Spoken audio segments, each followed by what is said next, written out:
My name is Victoria Chen. I'm 34 years old, and I used to believe family meant sacrifice even when it meant paying for a $4.2 million penthouse I'd never own. But last December, everything changed. The email came at 11 p.m. on a Tuesday.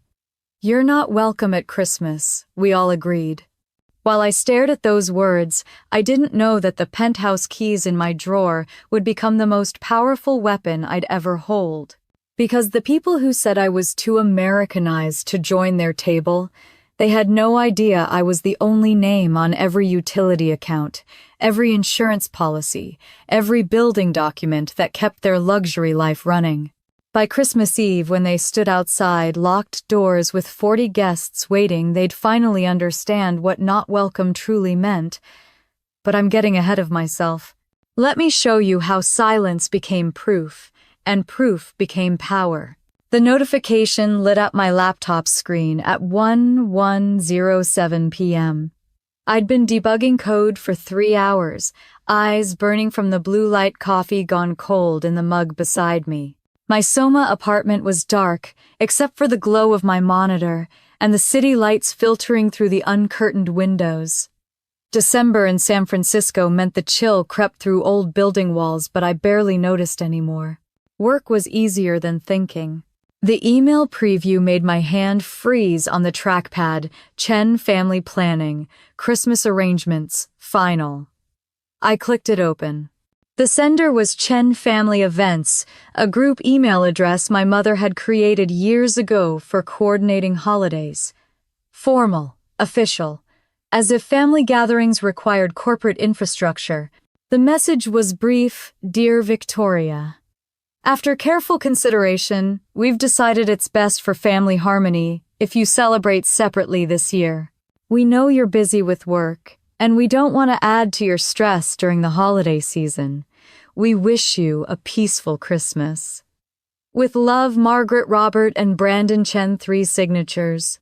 My mother, my father, my brother. Lined up like a legal document.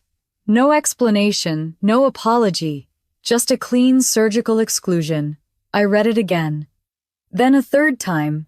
My brain kept catching on the same phrase: "We've decided." Not "we're wondering if" or "would you prefer." Decided. Past tense. Done. The attachment loaded a revised guest list. I scrolled through 27 names. Cousins, aunts, uncles, family, friends. My name appeared nowhere. The room felt suddenly smaller. I pushed back from the desk, walked to the window. Across the street, a family was carrying a Christmas tree up their front steps, the father laughing as pine needles scattered across the pavement. Their warmth looked like something from a different dimension. I pulled my phone from my pocket, opened WeChat. The Chen family group chat, usually active with my mother's planning messages, and my brother's sarcastic comments showed my last message from 3 days ago. Sounds good, responding to something about dinner timing. Below it, nothing. The message history ended abruptly. I scrolled up. Days of conversation visible, then suddenly, "You are no longer a participant in this conversation." My chest tightened. I opened my Google Calendar. The shared Chen Family Events calendar where my mother meticulously tracked birthdays, dinners, gatherings. I clicked on December 24th. Chen Christmas Gala, 6:00 p.m., Russian Hill Towers Unit 2804. The event showed 43 people invited. I opened the guest list. My name wasn't there.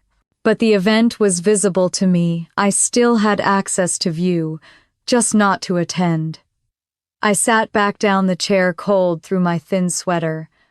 Opened my email again, searching for clues I'd missed. Found a thread from Thanksgiving just 2 weeks ago. My mother's mass email, wonderful to see everyone looking forward to making Christmas even more special. I'd been there, at the Penthouse. I'd brought homemade pumpkin cheesecake, spent 4 hours baking it. When I'd arrived, my mother barely looked up. "Oh, you came," she'd said, as if my attendance was surprising. The table had been full. Every chair taken. I'd eaten standing at the kitchen counter, paper plate balanced on my palm, while my relatives toasted each other in the dining room 30 feet away. Brandon had given a speech about family values and traditional success. Every barb seemingly directed at me, the daughter who'd chosen software engineering over something more respectable like medicine or law. I'd left early. No one noticed. Now, sitting in my dark apartment, I realized that dinner had been a test, and I'd failed by simply existing. My laptop showed 1:34 p.m. I opened a new browser tab, typed the URL for the Russian Hill Towers resident portal. I'd set up the account 6 years ago. When my parents moved into the penthouse, I'd needed access to manage the bills, handle the HOA communications deal with building maintenance. I logged in. My credentials worked. The dashboard loaded Unit 2804. Under upcoming building events, I saw it Chen Family hosts annual Christmas open house, December 24th, 6 to 11 p.m.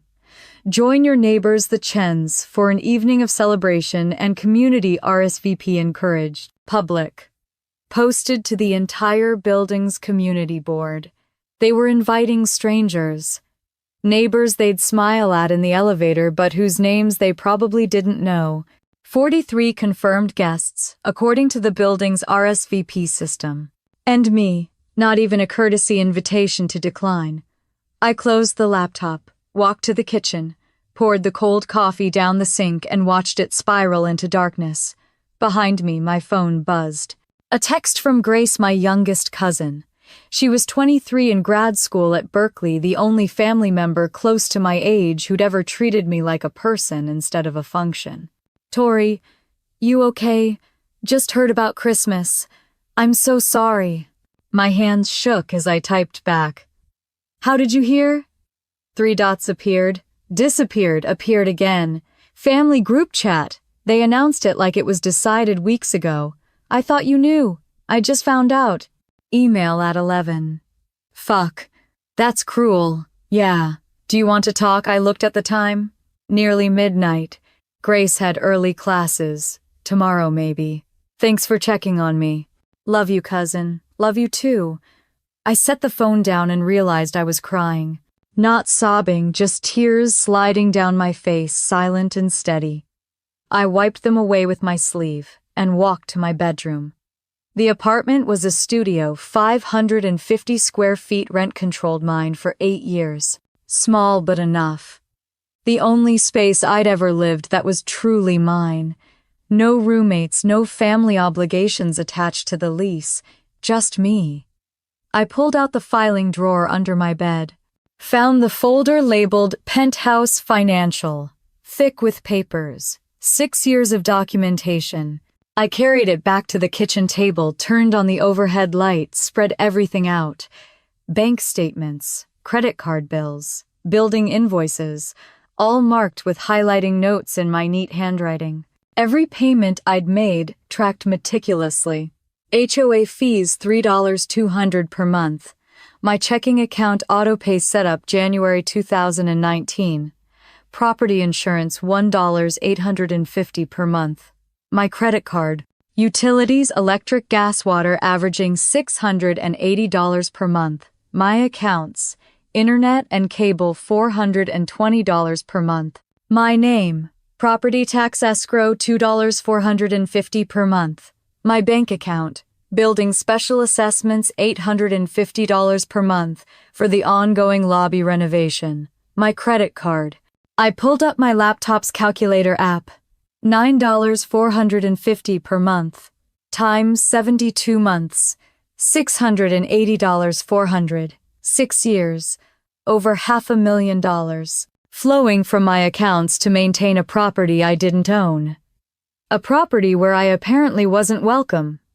I opened the file marked Building Documents, Original. Found the co-op board application from 2019. My parents had wanted to move to San Francisco, be closer to their kids. The penthouse was their dream, but they couldn't qualify for the co-op board approval on their retirement income alone. My father had called me. Just help us get approved. Co-sign the documents. We'll pay you back once we're settled. My mother had added, this is family home. Someday it's yours and Brandon's. I'd been 28, earning good money, eager to prove I was a good daughter despite choosing a career path they barely understood. I'd provided my W-2 seconds, my tax returns, my bank statements. Proof of income, proof of savings, proof of financial responsibility. The co-op board had approved based on my credentials. The deed showed Margaret Chen and Robert Chen joint tenants. Below in smaller type, financial guarantor Victoria Chen.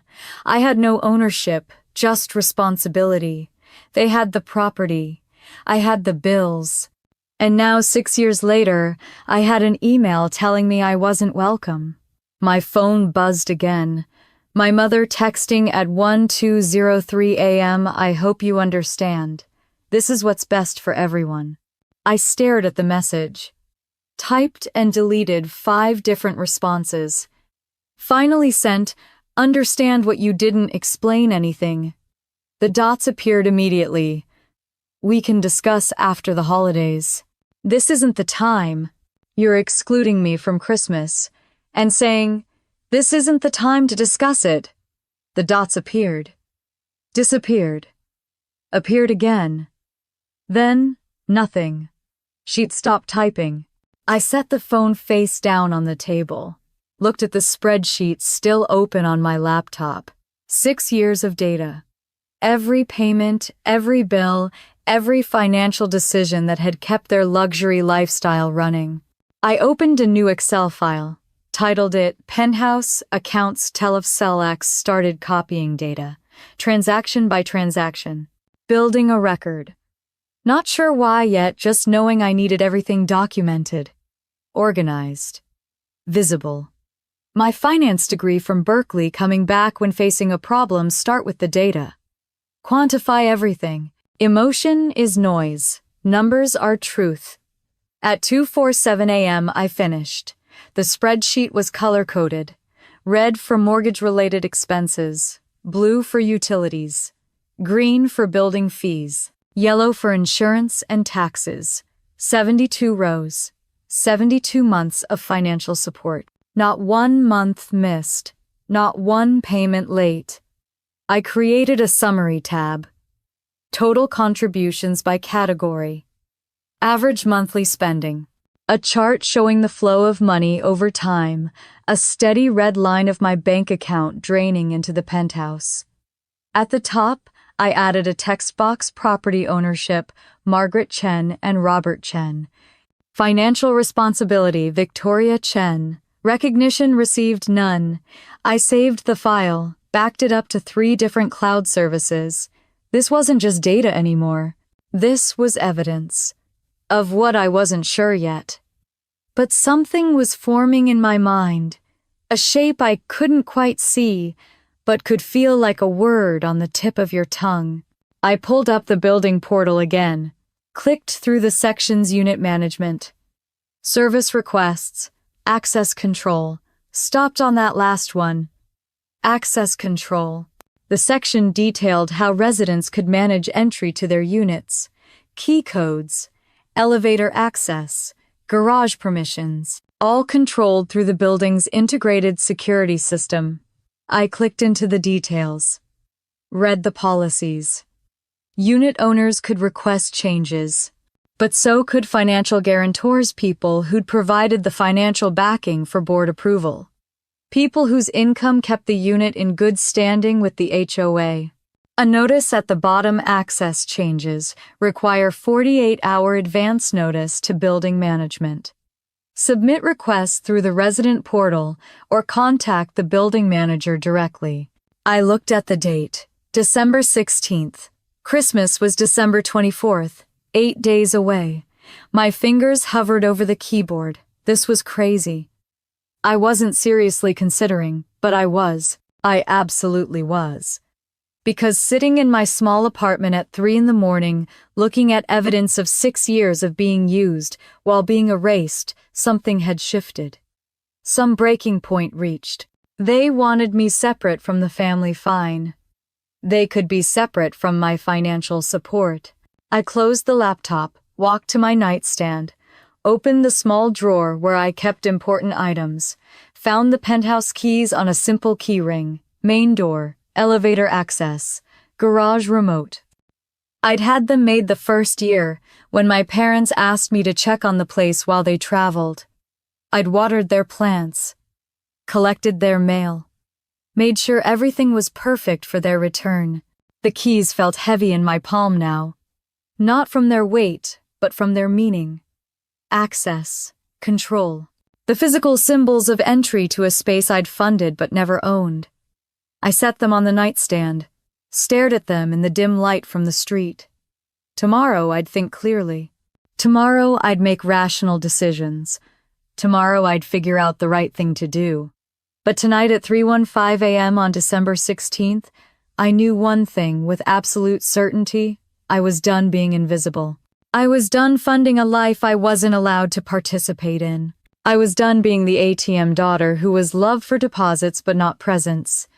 I turned off the light, lay in bed, stared at the ceiling. The keys glinted in the darkness, and in my mind a plan was already forming. The alarm didn't matter because I never slept. I lay in bed watching the ceiling fade from black to gray as dawn crept through the blinds. At 6:45 a.m. I gave up and sat at my kitchen table with coffee, the laptop already open before the machine finished brewing. I created a new folder on my desktop: Penthouse Legal, Documentation. Inside 3 subfolders: Financial, Proof Building, Authority Communication, Records. The coffee maker beeped. I poured a cup black and started working. Financial proof first. I opened my bank's website, navigated to statements, and began downloading PDFs. January 2019 through December 2024. 72 months. Each file renamed 201901 Bank Statement VCHEN PDF. Methodical. Searchable. Organized the way I'd learned in my first programming job. Good file naming saves hours later. Credit card statements next. Same process. Every charge for property insurance, building assessments, occasional repair bills. I created a spreadsheet index logging each document with date, amount, category, and a brief description. My fingers moved automatically across the keyboard. This was familiar territory: data organization, pattern recognition, building systems. I debugged codebases with millions of lines. A family's financial dysfunction was just another problem to document and solve. At 8:15 a.m. my phone buzzed.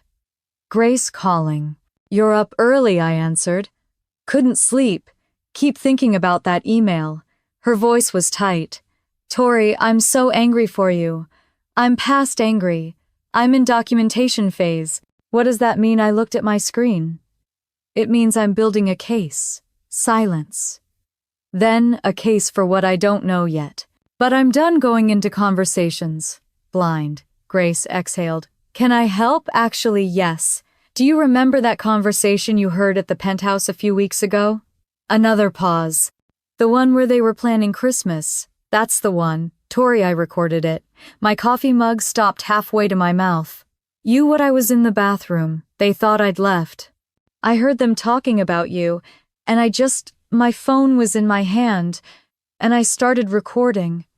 Her voice dropped. "I wasn't sure if I should tell you. It felt like a violation.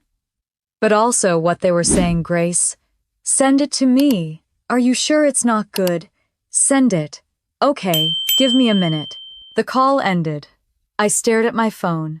30 seconds later, a notification: Grace shared a file via encrypted message. Recording Chen, 121,023. M4A. I downloaded it. Opened my audio player. Pressed play. The first few seconds were muffled, rustling fabric water running. Then voices became clear. My mother's voice, that particular tone she used when organizing things. "So we're agreed. Victoria is not on the Christmas list." Brandon's response came quick. "It's for the best. She always makes things awkward anyway." I paused the recording. Took a breath. Pressed play. "My father, too American." Doesn't understand family obligation. My mother, she thinks because she has tech job she's better than us. But she doesn't understand respect.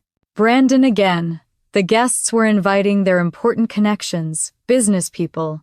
Victoria just doesn't fit the image. A new voice, Aunt Linda Grace's mother. But she pays for everything here. Doesn't that my mother cut her off? That's exactly the problem. She acts like this is her place. It's our home. We just let her help with expenses. My father almost laughing. She makes good money. She should support her parents. That's Chinese culture. But she doesn't get to make demands. Brandon, look, keep it simple. Don't mention the bills, don't mention the money. Just say we want intimate family gathering. She doesn't fit the vibe. My mother, she's too, what's the word? Transactional. Everything is about money with her. My father's laugh clearer now. The irony right. We need her money but not her presence. Brandon lowering his voice, Dad, seriously keep that quiet. We don't want her cutting us off. My mother, she won't. She's too dutiful. That's how we raised her. The recording cut off. A door opening, Grace's voice saying something about finding her purse. I sat completely still. The apartment was silent, except for the hum of the refrigerator and the distant sound of traffic outside. I replayed the recording. Listened to my father laugh about needing my money but not my presence. Listened to my mother call me transactional while literally calculating how to keep my financial support without my physical attendance. Listened to Brandon strategize about hiding the financial dependency from guests. She's too dutiful. That's how we raised her. My hand found the edge of the table and gripped it. The wood solid under my palm. The only solid thing in a moment where everything else felt like it was dissolving. I didn't cry. I'd cried last night. This morning I felt something colder, clearer. I saved the audio file in the communication records folder, created a transcript document, typed out every word verbatim with timestamps, backed it up to 3 different cloud services. Then I opened a new document and wrote audio evidence, family conversation, the 10th of December 2024. Present Margaret Chen, Mother Robert Chen, Father Brandon Chen, Brother Linda Liu, Aunt. Topic: exclusion from Christmas gathering and financial exploitation discussion. My phone buzzed. Grace, did you listen? Yes? I'm so sorry. Don't be. This is exactly what I needed. Needed proof. That I'm not imagining it. That it's real. What are you going to do? I looked at my screen. At the folders filling with evidence. At the building portal still open in another tab. I don't know yet, but I'm going to be prepared. We hung up. I stood, walked to the window, looked out at the city waking up. Wednesday morning, December 17th. 7 days, until Christmas Eve. At 9:30 a.m., I called in sick to work. Sent a message to my team, not feeling well. Working from home but maybe slow to respond. They'd manage without me for a day. I needed this time. I pulled up Google and started researching financial guarantor rights. San Francisco Co-op Board Access Control. Can guarantor change locks? The answers were complex. California law was specific about tenant rights but vague about guarantor authority. Co-op boards had their own bylaws that superseded some standard rental laws. I found the Russian Hill Towers bylaws in my files. I'd saved them 6 years ago when reviewing the board package. Section 7.3.4. Unit security modifications may be initiated by any resident or authorized financial party with management approval.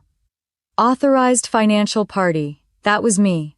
The person whose income had qualified the unit, whose bank accounts paid the monthly fees. I kept reading. Security modifications included lock changes, access code updates, garage permission adjustments. All could be requested through the building management office. Management approval was key. The building manager was David Park. I'd exchanged dozens of emails with him over the years about maintenance issues, about payment confirmations, about building policies. He knew me. He knew I was the one who actually handled everything for Unit 2804. I opened my email and started drafting Dear David. I hope this email finds you well. I'm writing to request a comprehensive security update for Unit 2804, where I serve as the financial guarantor and primary contact. As you know, I've been responsible for all financial obligations related to this unit for the past 6 years. Given recent security concerns, I'd like to request the following modifications. Complete lock replacement for the main entry door. Elevator access code change. Garage key fob deactivation and reissuance, per Section 7.3.4. Of the building bylaws, I understand, these modifications can be initiated by the authorized financial party. I have attached documentation confirming my financial responsibility for the unit, including recent payment records and the original board application materials. I'd appreciate if these changes could be completed by December 23rd. Please let me know what additional information you need and the process for scheduling this work. Thank you for your assistance. Best regards, Victoria Chen. I read it 3 times. Professional, calm, backed by policy and precedent. I attached 3 PDFs, recent bank statements showing HOA payments, the building's receipt confirmations, and the page from the original co-op application showing my financial guarantor status. My cursor hovered over send.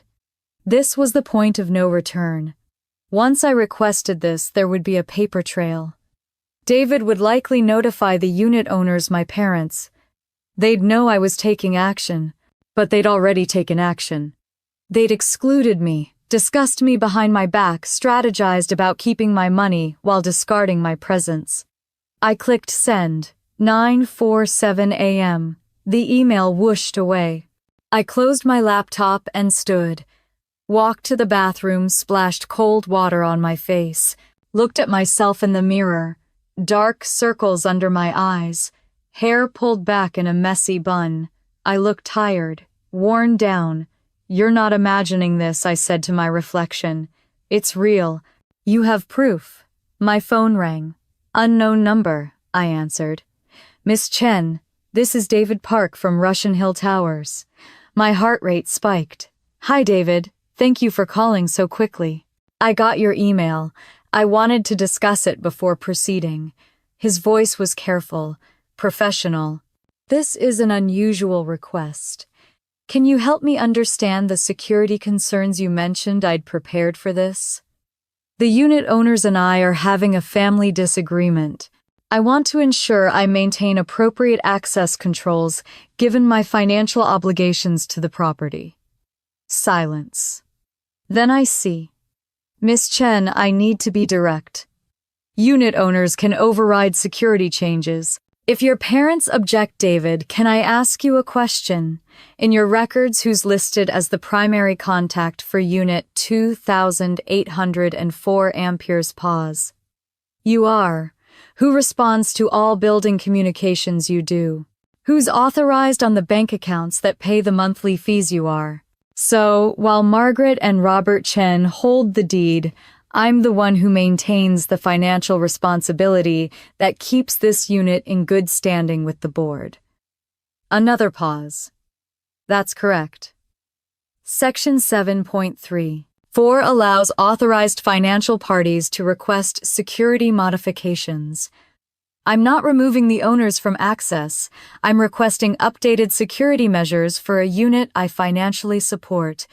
Is there any policy that prevents this? I could hear him typing. No, not technically. But Miss Chen, this puts me in a difficult position. Your parents will likely call me when they discover they can call. But the bylaws don't require their approval for security updates requested by the financial guarantor, correct? More typing. A long exhale. You're right, the language is clear. An authorized financial party can request these modifications. Then I'd like to proceed with the request. I can be on site to oversee the work if that helps. That would be appropriate. Let me check with our contractor. Keyboard sounds. We could schedule for December 23rd, starting at 8 a.m. The lock replacement and elevator code change can be completed by early afternoon. Garage fobs take longer, probably by 3 p.m. for full deactivation and reissuance. That works perfectly. Miss Chen, I need to ask, are you certain about this? I looked at my laptop at the folders full of evidence. Thought of the recording. We need her money but not her presence. I'm certain. All right. I'll send a confirmation email with the contractor details and timing. And Miss Chen, per protocol, I'm required to notify the deed holders of any security changes. I'll send that notification after the work is completed, not before. Thank you, David. Good luck. The call ended. I sat down, legs suddenly shaky. It was happening. I'd set it in motion. At 10:15 a.m., David's confirmation email arrived. Professional detailed with a work order attached.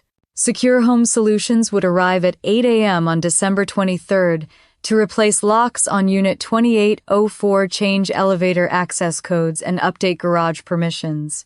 Estimated completion 2 p.m. Cost $1,850 to be billed to the unit's account. My account. I saved the email, added it to my documentation folder.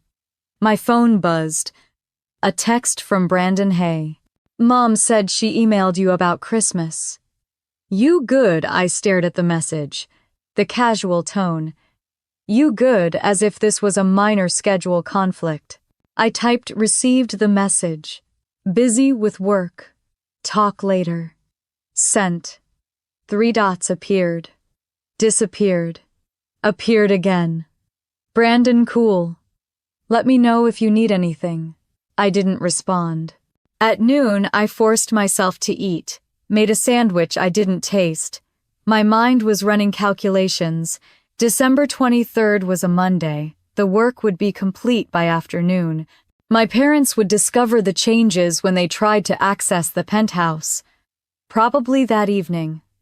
Christmas Eve was Tuesday the 24th. Their party started at 6 p.m. They'd have less than 24 hours to figure out what happened and respond. Not enough time to get lawyers involved. Not enough time to override the changes through building management. Not enough time to do anything except face the consequences of treating me like a convenient ATM. My phone rang again. This time I recognized the number Marcus Okonkwo, the attorney who lived in Unit 2704, 2 floors below the penthouse. We'd met at building events, had coffee a few times. He specialized in real estate law. Victoria, hi. Do you have a few minutes, sure?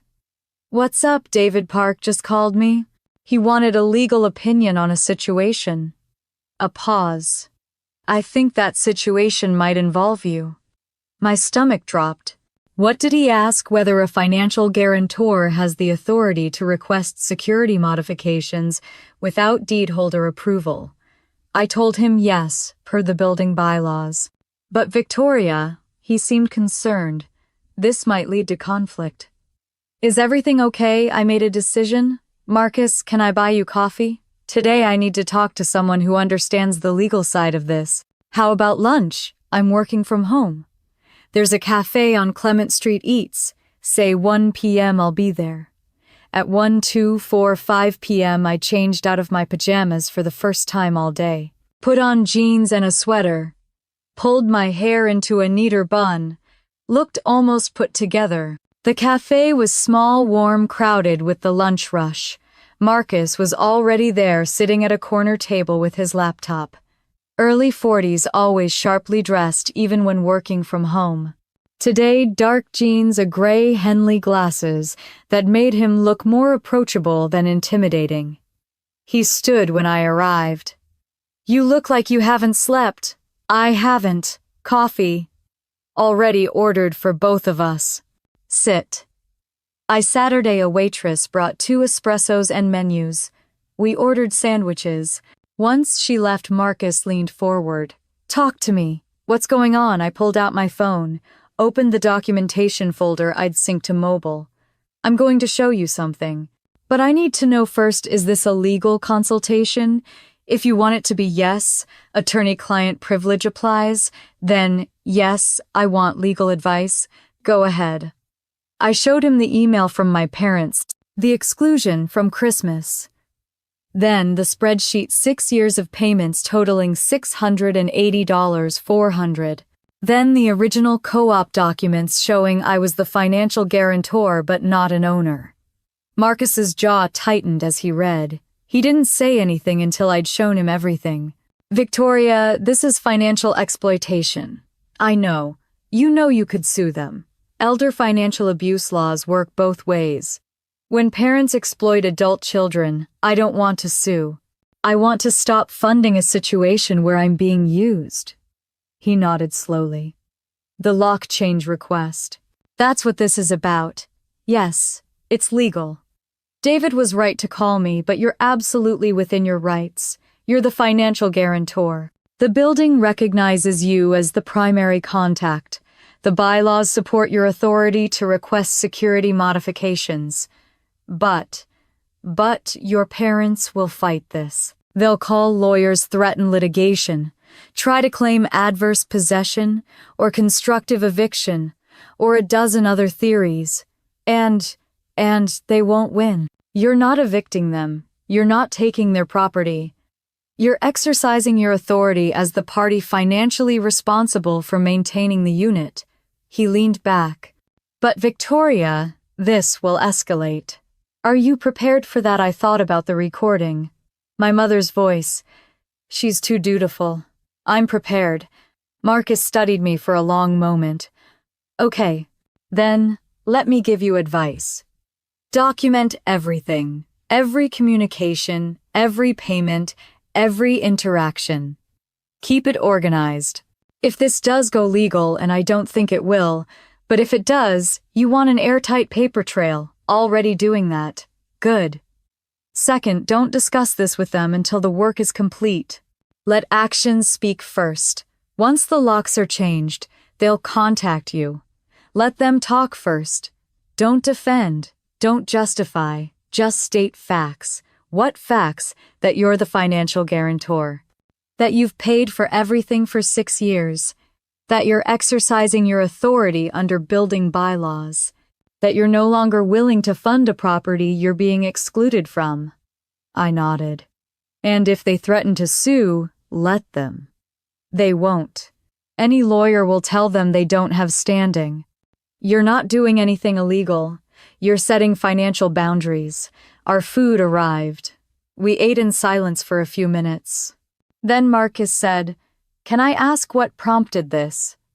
The timing, I pulled out my phone, handed him my earbuds. Listen to this. It's 4 minutes. He listened. His expression darkened as the recording played. When it finished, he pulled out the earbuds and handed them back. Jesus Christ, Victoria. That's my family. Planning my exclusion while discussing how to keep my financial support. This recording, you didn't make it. My cousin did. She was there, they didn't know. She sent it to me this morning. It's gold. Not for legal purposes. California's a 2-party consent state, so it's not admissible. But for your own clarity, for understanding what you're dealing with, this is proof you're not imagining things. That's exactly what I needed it for. He pushed his plate aside. Victoria, I can't officially represent you. Conflict of interest. I live in the building. I know your parents casually. But unofficially, I support what you're doing. This is one of the healthiest boundary-setting moves I've seen. You think it's healthy to lock my parents out of their home. It's not their home. It's a property with their names on the deed that you've been funding, and you're not locking them out permanently.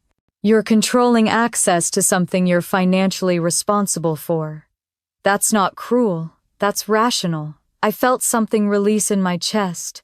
Validation from someone who understood the legal and practical implications.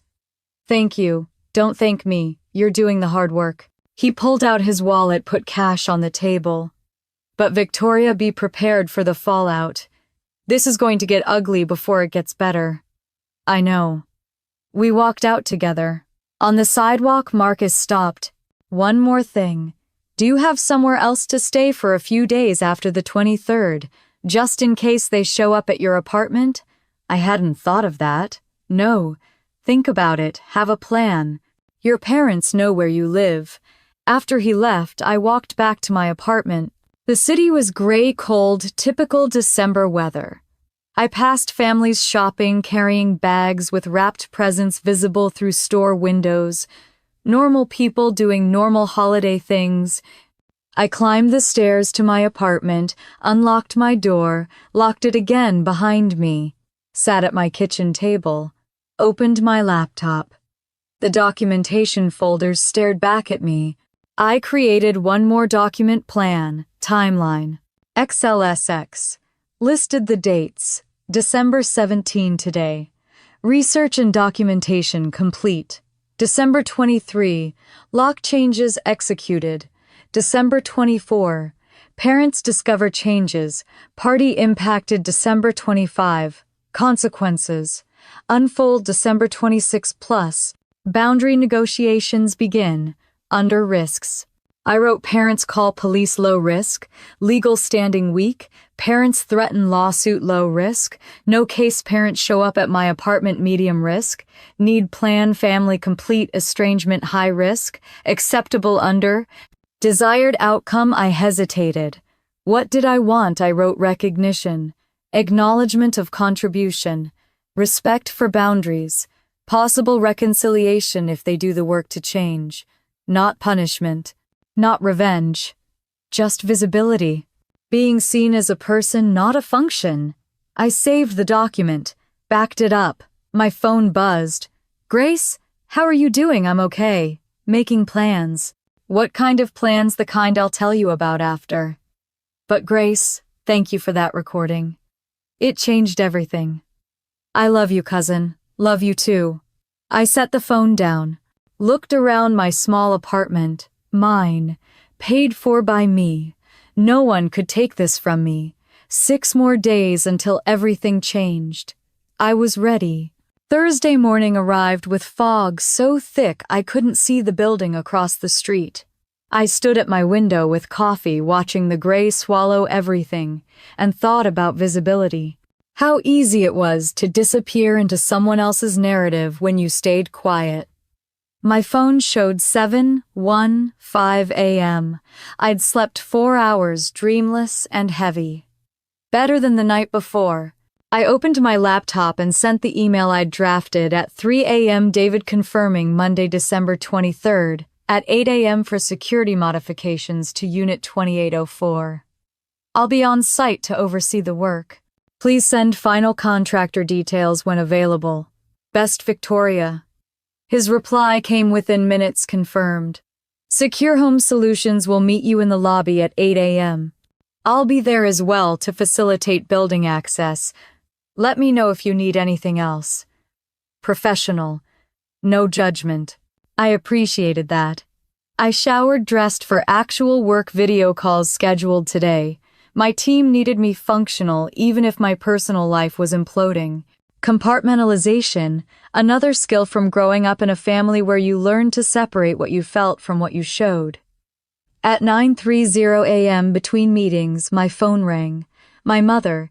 I stared at her name on the screen, let it ring 4 times before answering. Hi, Mom, Victoria. Her voice had that particular brightness that meant she wanted something. I'm calling about Christmas dinner. We're finalizing the menu, and I wanted to make sure we don't serve anything you're allergic to. I paused. I'm not coming to Christmas dinner. What? Of course you are. Mom, you sent me an email 3 days ago saying I wasn't welcome. Silence. Then, that was about the party, the big event. But Christmas dinner is different. That's family only. The email said I should celebrate separately. You're being too literal. We just meant the large gathering might not be your scene. But dinner, that's different. I closed my eyes. This was the game.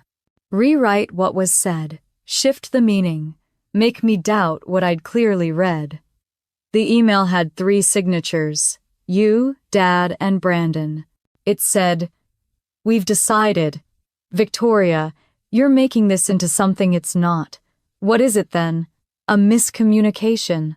You're so sensitive about everything. There it was, the pivot. Now I was the problem for having feelings about being excluded. I need to go. I have a meeting. Wait, we should talk about this properly. Can you come by this weekend? I'm busy. Too busy for family. The irony was suffocating. Goodbye, Mom. I hung up, sat staring at my desk. My hands were shaking. A text arrived immediately. That was rude. We raised you better than to hang up on your mother. I turned off my phone.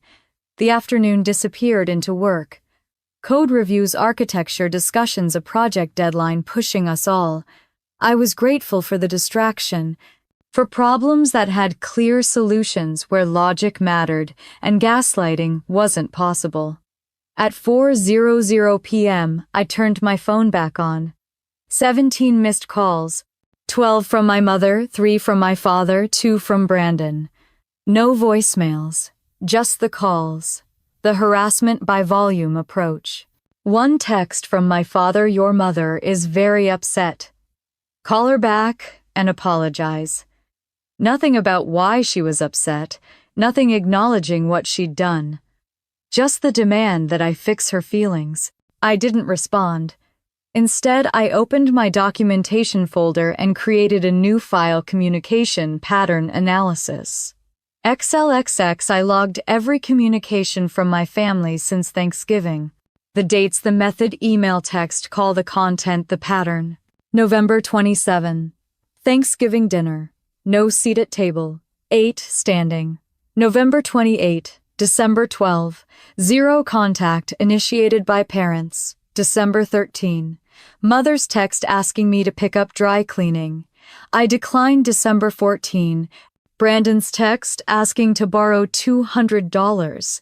I declined. December 15. Father's call about helping them set up new TV. I was busy. December 16. Exclusion email sent at 1:07 p.m. December 17. My inquiry about the email, mother's dismissive response. December 18. Today. Mother's call, rewriting the narrative. The pattern was clear. They contacted me when they needed something. Money, labor, convenience. I'd started saying no. 3 days later, I was excluded from Christmas. Not a coincidence, a consequence. I saved the file, added it to the evidence folder. At 6:00 p.m., my doorbell rang. I looked through the peephole. Aunt Linda stood in the hallway holding a paper bag. I opened the door. Aunt Linda. Hi. Can I come in? I stepped aside. She entered, set the bag on my kitchen counter. I brought dumplings. From that place on Irving you like. Thank you. She sat at my small table without being invited. Family prerogative. Grace told me she sent you the recording. She did. I'm sorry you had to hear that. I'm not. I needed to hear it. Linda looked at me carefully. She was my mother's younger sister, softer in every way. 54, with gray streaking her black hair, reading glasses hanging from a chain around her neck. A high school teacher. Patient by profession and temperament. Your mother called me today. She's confused about why you're pulling away. She sent me an email excluding me from Christmas. How is that confusing? I told her the same thing. She insists it was a miscommunication. It wasn't. Linda nodded. I know. I was there when they drafted it. Victoria, they meant every word. I sat down across from her. Then why is she rewriting it now? Because you're not responding the way she expected. You were supposed to apologize, beg to be included, prove your worth. Instead, you're quiet. That scares her. Good. Linda reached across the table, took my hand. I want you to know what I said in that recording, trying to point out that you pay for everything. I've said it before. Many times. They don't want to hear it. Why not? Because acknowledging your contribution means acknowledging their dependence. Your mother especially can't tolerate that. She spent her whole life building an image of success.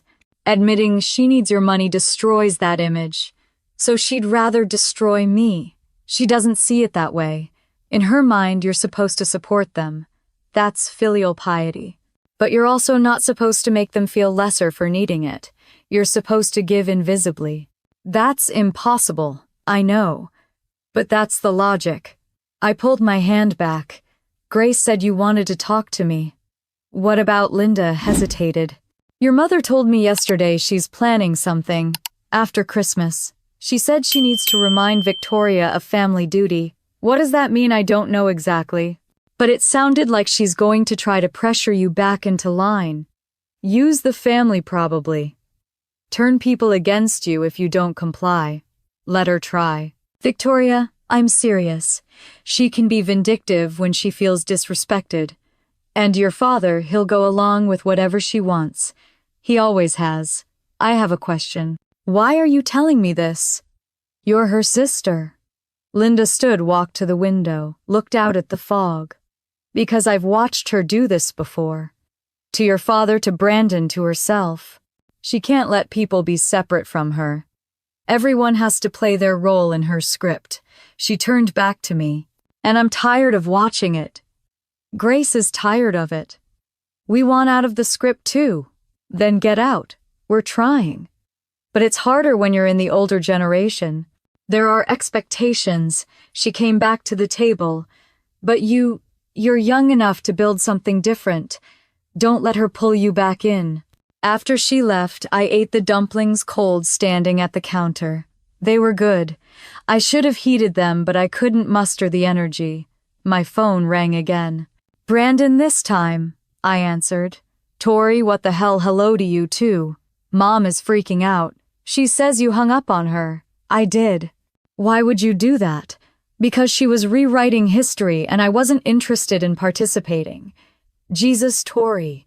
She's trying to include you in Christmas dinner and you're being difficult. Brandon, did you read the email you signed? The one that said I wasn't welcome. That was about the party. The big event. The email didn't specify. It said I should celebrate separately. You're being pedantic. I'm being accurate. He sighed, that particular sound he made when he thought I was being unreasonable. Look, I'm trying to smooth things over here. Can you just call Mom back and clear this up? No? Why not? Because I don't want to. That's not a reason. It's the only reason I need. Silence. Then, you know what, fine. Be stubborn. But don't come crying when you're alone on Christmas. I won't. He hung up. I set the phone down and realized my jaw was clenched so tight it ached. I rolled my shoulders, stretched my neck. The tension lived in my body like a permanent resident. Saturday arrived cold and clear. I drove to Russian Hill, parked a block from the building. I needed to see it. Not go in, just see it. The building rose 30 stories, glass and steel, prestigious. Russian Hill address meant old money, tech money success. My parents had wanted this so badly. The penthouse, the view, the proof they'd made it in America. I'd made it possible. Me. My income, my credit, my financial standing. And now I was sitting in my car a block away because I wasn't welcome inside. My phone rang. Grace, where are you, Russian Hill? Looking at the building. Why, I don't know. Masochism want company. I can be there in 20 minutes. Yes. She arrived in 18, sliding into my passenger seat with coffee from Phil's. Thought you might need this. Thank you. We sat drinking coffee, looking at the building. They're setting up today, Grace said. For the party. Mom and I are supposed to help later. Are you going? I have to. Mom insists. Family obligation. She made a face. But I'll be thinking about you the whole time. Don't. Just get through it. Tori, I need to tell you something. She turned to face me. They're planning to confront you after Christmas. Mom heard your parents talking. They're going to show up at your apartment. Demand you come back into line. My hands tightened on the coffee cup. Let them. You should change your locks. Here too. I blinked. Here, your apartment. Your mom has a spare key to your place. She got it made 2 years ago. For emergencies. The coffee turned to acid in my stomach. She's been in my apartment a few times when you were at work. She never said why, but she has access. I sat very still, my mother, in my space, without permission, violating the one place that was supposed to be mine. When can I get a locksmith? I looked it up. There's a 24-hour service. Quick Key Solutions. They can come today if you want. I pulled out my phone and called. 30 minutes later, a technician was at my building. I met him there, watched him replace my locks, install a new deadbolt, add a security chain. Cost $380. Worth every penny. He handed me 3 new keys. No one's getting in here unless you let them. After he left, I tested the locks 5 times. Solid, secure, mine. Sunday was dedicated to logistics. I researched locksmith companies for the Penthouse job. Called 3, got quotes. Bay Area Premier. Locks $2 $800 comprehensive luxury service. Fast Key SF $890 quick and efficient secure home solutions. $1 $850 professional discretion for complex situations. I chose Secure Home. The middle option. Professional without being flashy. I called, explained the situation vaguely. Family property need comprehensive lock change and access code updates, and booked them for Monday at 8 a.m. We'll need someone on site with authority to approve the work, the scheduler said. I'll be there. I'm the financial guarantor on the property. Perfect. We'll meet you in the lobby. I paid the deposit. $850 charged to my credit card. The same card that paid the property insurance. I spent the afternoon organizing my documentation folder. Everything was backed up in 3 places now. My laptop, external hard drive, and 2 different cloud services. If my computer died, if my apartment burned down, the evidence would survive. I created a master document statement of fax PDF, 4 pages, single-spaced, chronological. Financial history of Unit 2804, Russian Hill Towers, Victoria Chen, financial guarantor, December 2024, background. In January 2019, Margaret and Robert Chen sought to purchase a cooperative unit at Russian Hill Towers. They could not qualify for co-op board approval based on their retirement income. I, their daughter Victoria Chen, provided financial documentation, including W-2 seconds tax returns and bank statements to serve as financial guarantor. My income and creditworthiness enabled the board to approve the Chen's application. Financial contributions. From January 2019 through November 2024, I have paid all financial obligations related to Unit 2804 HOA fees, $230, $400 total $3, 200 times 72 months. Property. Insurance Viennas. Shimtas 330 total. Viennas ashtuoni shimtai penkias deshimt exceptinias deshimt months utilities. Keturias deshimt ashtuoni devini shimtai sheshias deshimt total average. Sheshi shimtai ashtuonias deshimt exceptinias deshimt months internet. Cable tris deshimt shimtai keturias deshimt. Property tax. Escrow $176, 400 total. $2 450 times 72 months. Building assessments $61, 200 total, $850 times 72 months. Total contributions $680. 400 property ownership. Margaret and Robert Chen hold 100% ownership. Victoria Chen holds 0% ownership. Recognition of contributions, 0 acknowledgement from property owners to family or community. Recent events, the 16th of December 2024. Email notification that I am excluded from family Christmas gatherings scheduled for the 24th of December 2024 at Unit 2804. The 10th of December 2024. Recording captured a family discussion transcript, attached in which parents and brother discuss excluding me from gathering while strategizing to maintain my financial support. Relevant quotes from transcript: Margaret Chen. We just let her help with expenses. Robert Chen. We need her money but not her presence. Margaret Chen. She won't cut us off. She's too dutiful. That's how we raised her. Current status. I am exercising my authority as financial guarantor to modify security access to Unit 2804 per building bylaws. Section 7.3.4. This action is in response to being excluded from a property I have financially supported for 6 years while property owners have provided zero financial contribution. This is not retaliation. This is boundary setting. I read it 3 times, edited for clarity, saved the final version. This wasn't a story anymore. This was a legal record. Monday morning, I woke at 6:30 a.m., showered, dressed in my Navy suit professional armor. I wanted to look like someone with authority, someone who belonged there.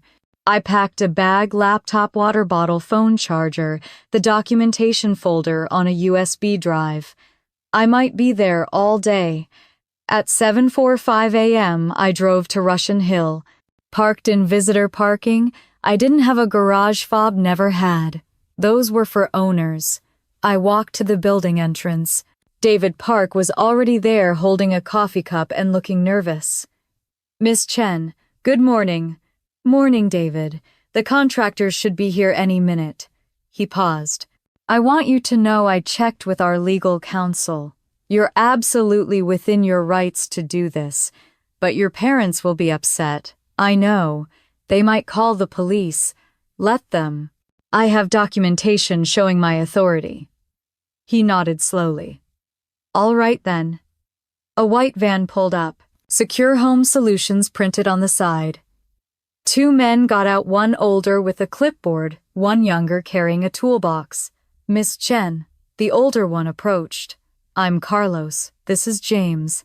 We're here for the comprehensive lock service. That's right, Unit 2804. Carlos reviewed his work order.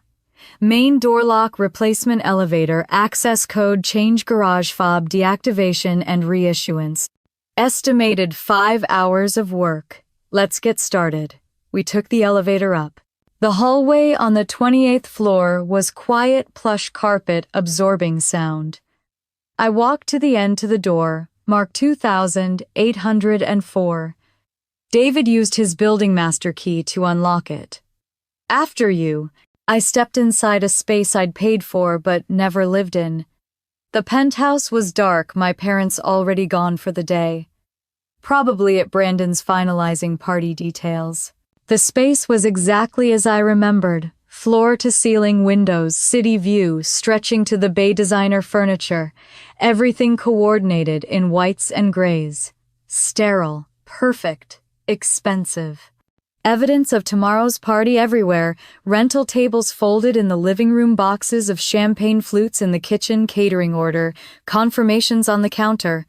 This place is incredible, James said, looking around. I didn't respond.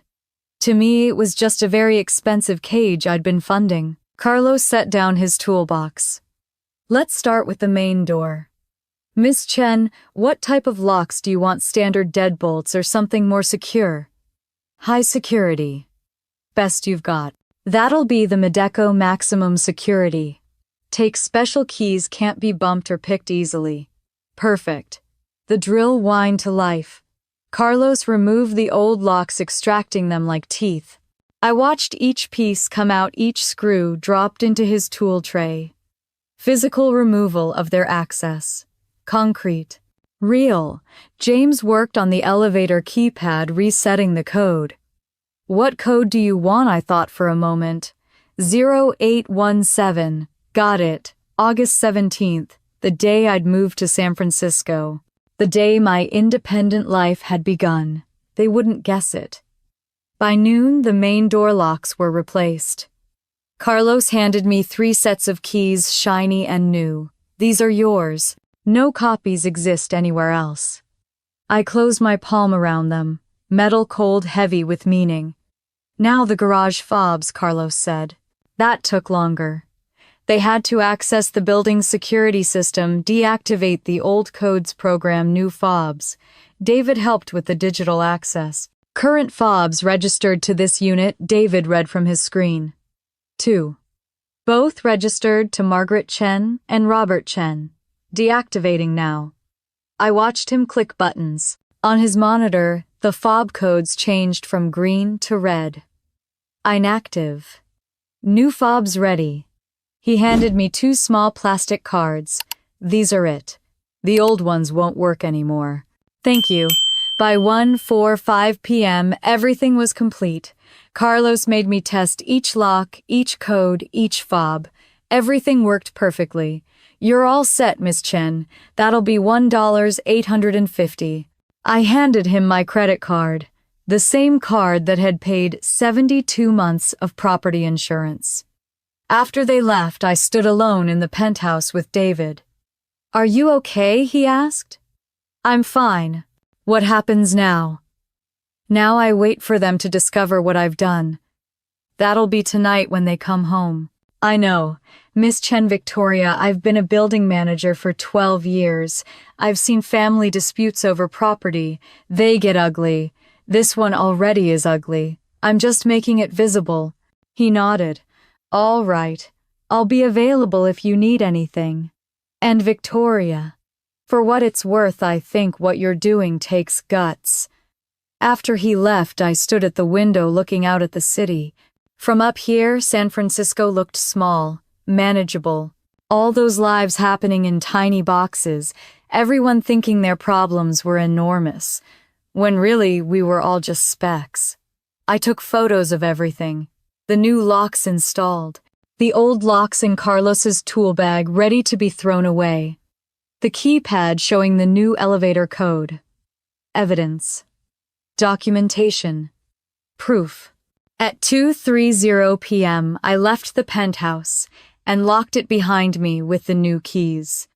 The deadbolt slid home with a solid click. I went to my car, drove home. In my apartment, I tested my own new locks again. Still solid. That evening I made tea and sat at my window. My phone was on the counter, deliberately out of reach. At 5:47 p.m. it started ringing. My father. I let it ring. Then my mother. Then Brandon. Then my father again. At 6:15 p.m. a voicemail notification appeared. I played it. My father's voice confused and tight with panic. Victoria, what is going on? Our keys don't work. We're standing outside our door. We can't get in. Did you do something to the locks? Call me back. Now. Another voicemail. My mother, Victoria, this is not funny. Let us into our home right now. Another. Brandon, Tori, whatever you're doing, stop it. They have a party tomorrow. 40 people. You're destroying everything. I saved all 3 voicemails, added them to my documentation folder. At 6:35 p.m., David Park texted, "Your parents called me. I explained the lock change was authorized by you as financial guarantor. They're very upset. Just wanted you to know." I replied, "Thank you for the update." My phone didn't stop. Call after call, text after text. Father, answer your phone. Mother, this is unacceptable. Brandon, do you realize what you've done? At 7:00 p.m., my mother texted, "We're calling the police." I replied, "Feel free. I have legal authority for everything I've done." At 7:30 p.m., David texted again. Police were called. They came, reviewed the situation, told your parents, "It's a civil matter and they can't help. Your parents left the building. I think they're going to a hotel. Good. Let them know what it felt like to have nowhere to go. To be shut out of a space they'd assumed would always be available." At 8:00 p.m., Grace called. "Holy shit, Tori. You heard. The whole family heard. Group chat is exploding. Your parents told everyone you locked them out of their home on Christmas Eve. I modified security on a property I'm financially responsible for. I know, and I'm proud of you. But Tori, they're out for blood now. Let them be. Your mom is calling everyone. Uncle Thomas, Aunt Jean, all the cousins. She's painting you as ungrateful and cruel. Do you believe that? No, but some people will. You need to be prepared for that. I am. We talked for an hour. Grace told me everything, the group chat messages, the family members taking sides, the ones demanding I apologize immediately. Aunt Linda defended you, Grace said. She told them all there's more to the story, that they don't know what you've been dealing with. She'll get attacked for that. She doesn't care. She said she's tired of watching your mom manipulate everyone. After we hung up, I made dinner. Pasta with jarred sauce. Simple. I ate standing at the counter watching the city lights come on. My phone showed 91 notifications. Texts, calls, voicemails, family group chat messages I could see but not participate in. I turned on Do Not Disturb. The silence was immediate and total. I washed my dish, dried it, put it away, made chamomile tea, sat at my kitchen table with my laptop, opened my documentation folder. Everything organized, everything backed up, everything ready. Tomorrow was Christmas Eve. Tomorrow their party was supposed to happen. Tomorrow they would understand what they'd taken for granted. I touched the jade pendant. I didn't have one yet, but I touched my neck where one might hang someday. A phantom comfort. Outside, the city continued. Sirens, traffic, life happening everywhere. Inside, I sat in my secured apartment with my new locks and my documented truth. For the first time in 6 years, I'd stopped being convenient. The fear I'd expected didn't come. Instead, I felt something else. Peace. Terrible, costly peace. But peace nonetheless. Christmas Eve morning arrived with pale winter light and the sound of my phone vibrating against the nightstand.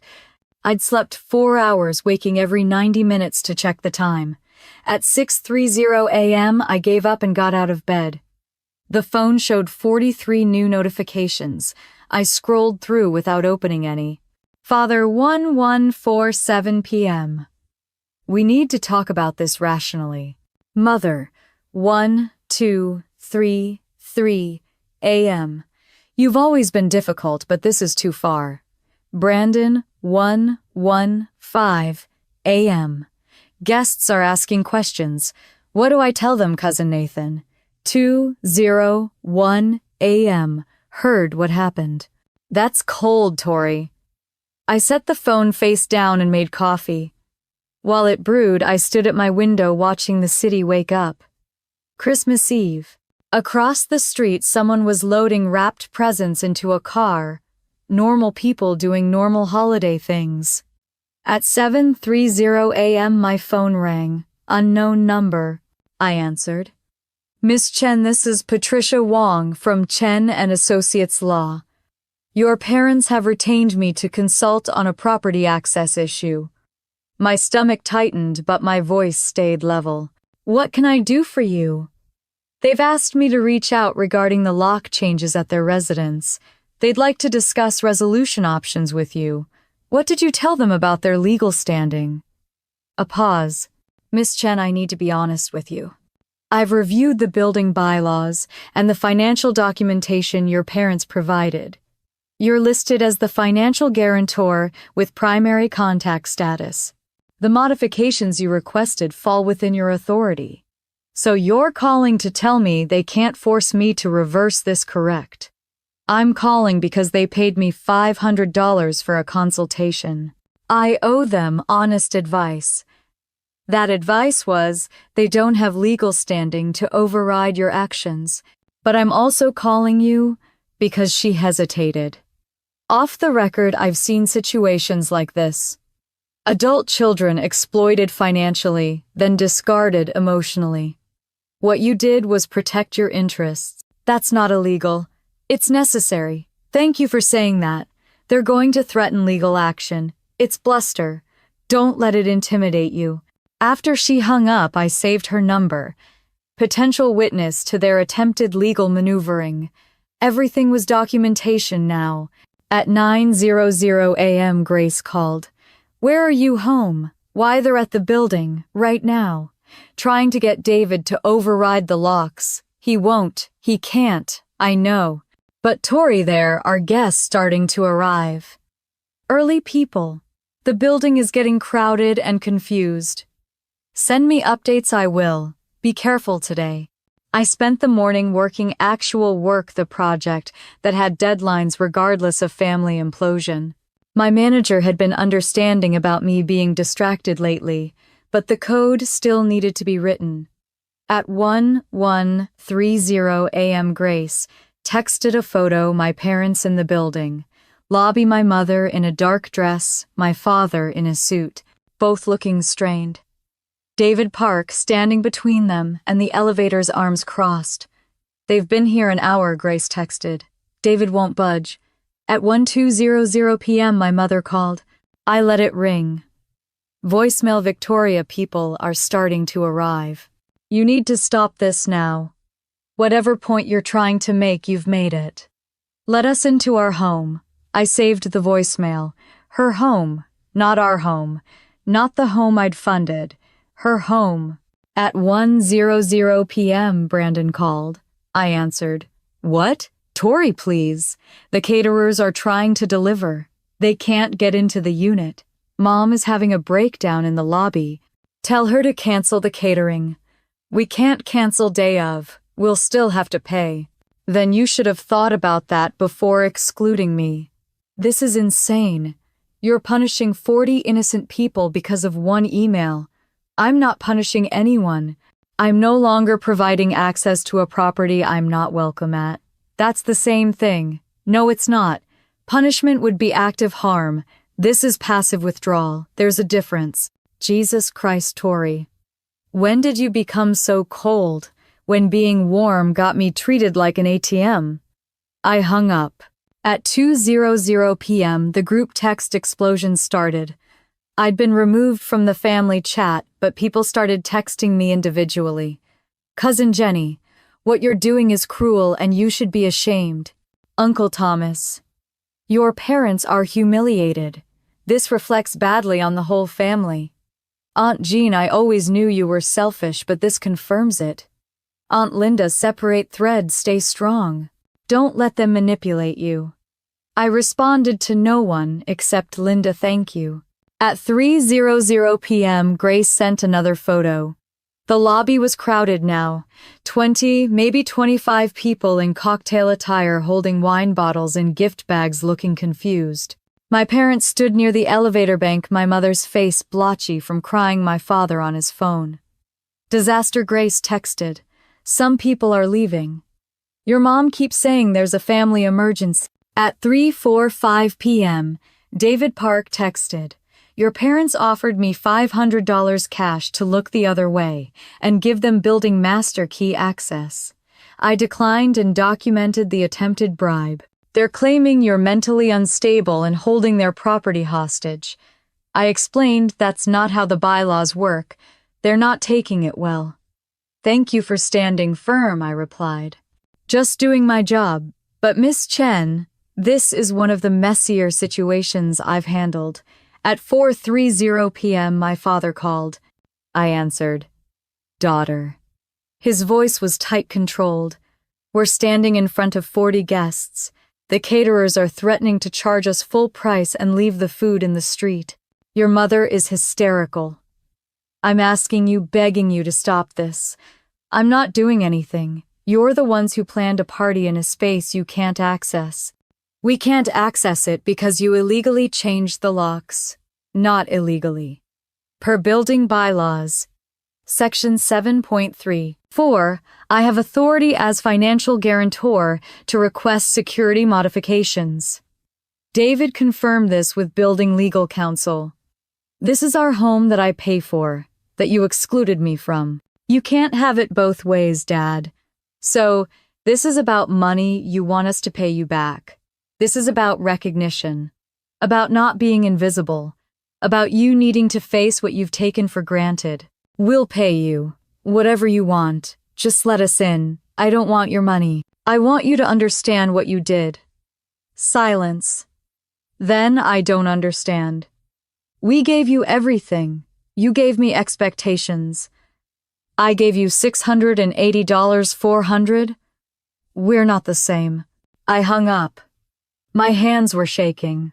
I made tea I didn't drink. Paced my small apartment. Checked the documentation folder again. Everything's still there, still backed up, still true. At 5 p.m. Grace called. People are leaving. Most of them. Your mom is sitting on the lobby couch crying. Your dad is yelling at the caterers. The food is literally on the sidewalk.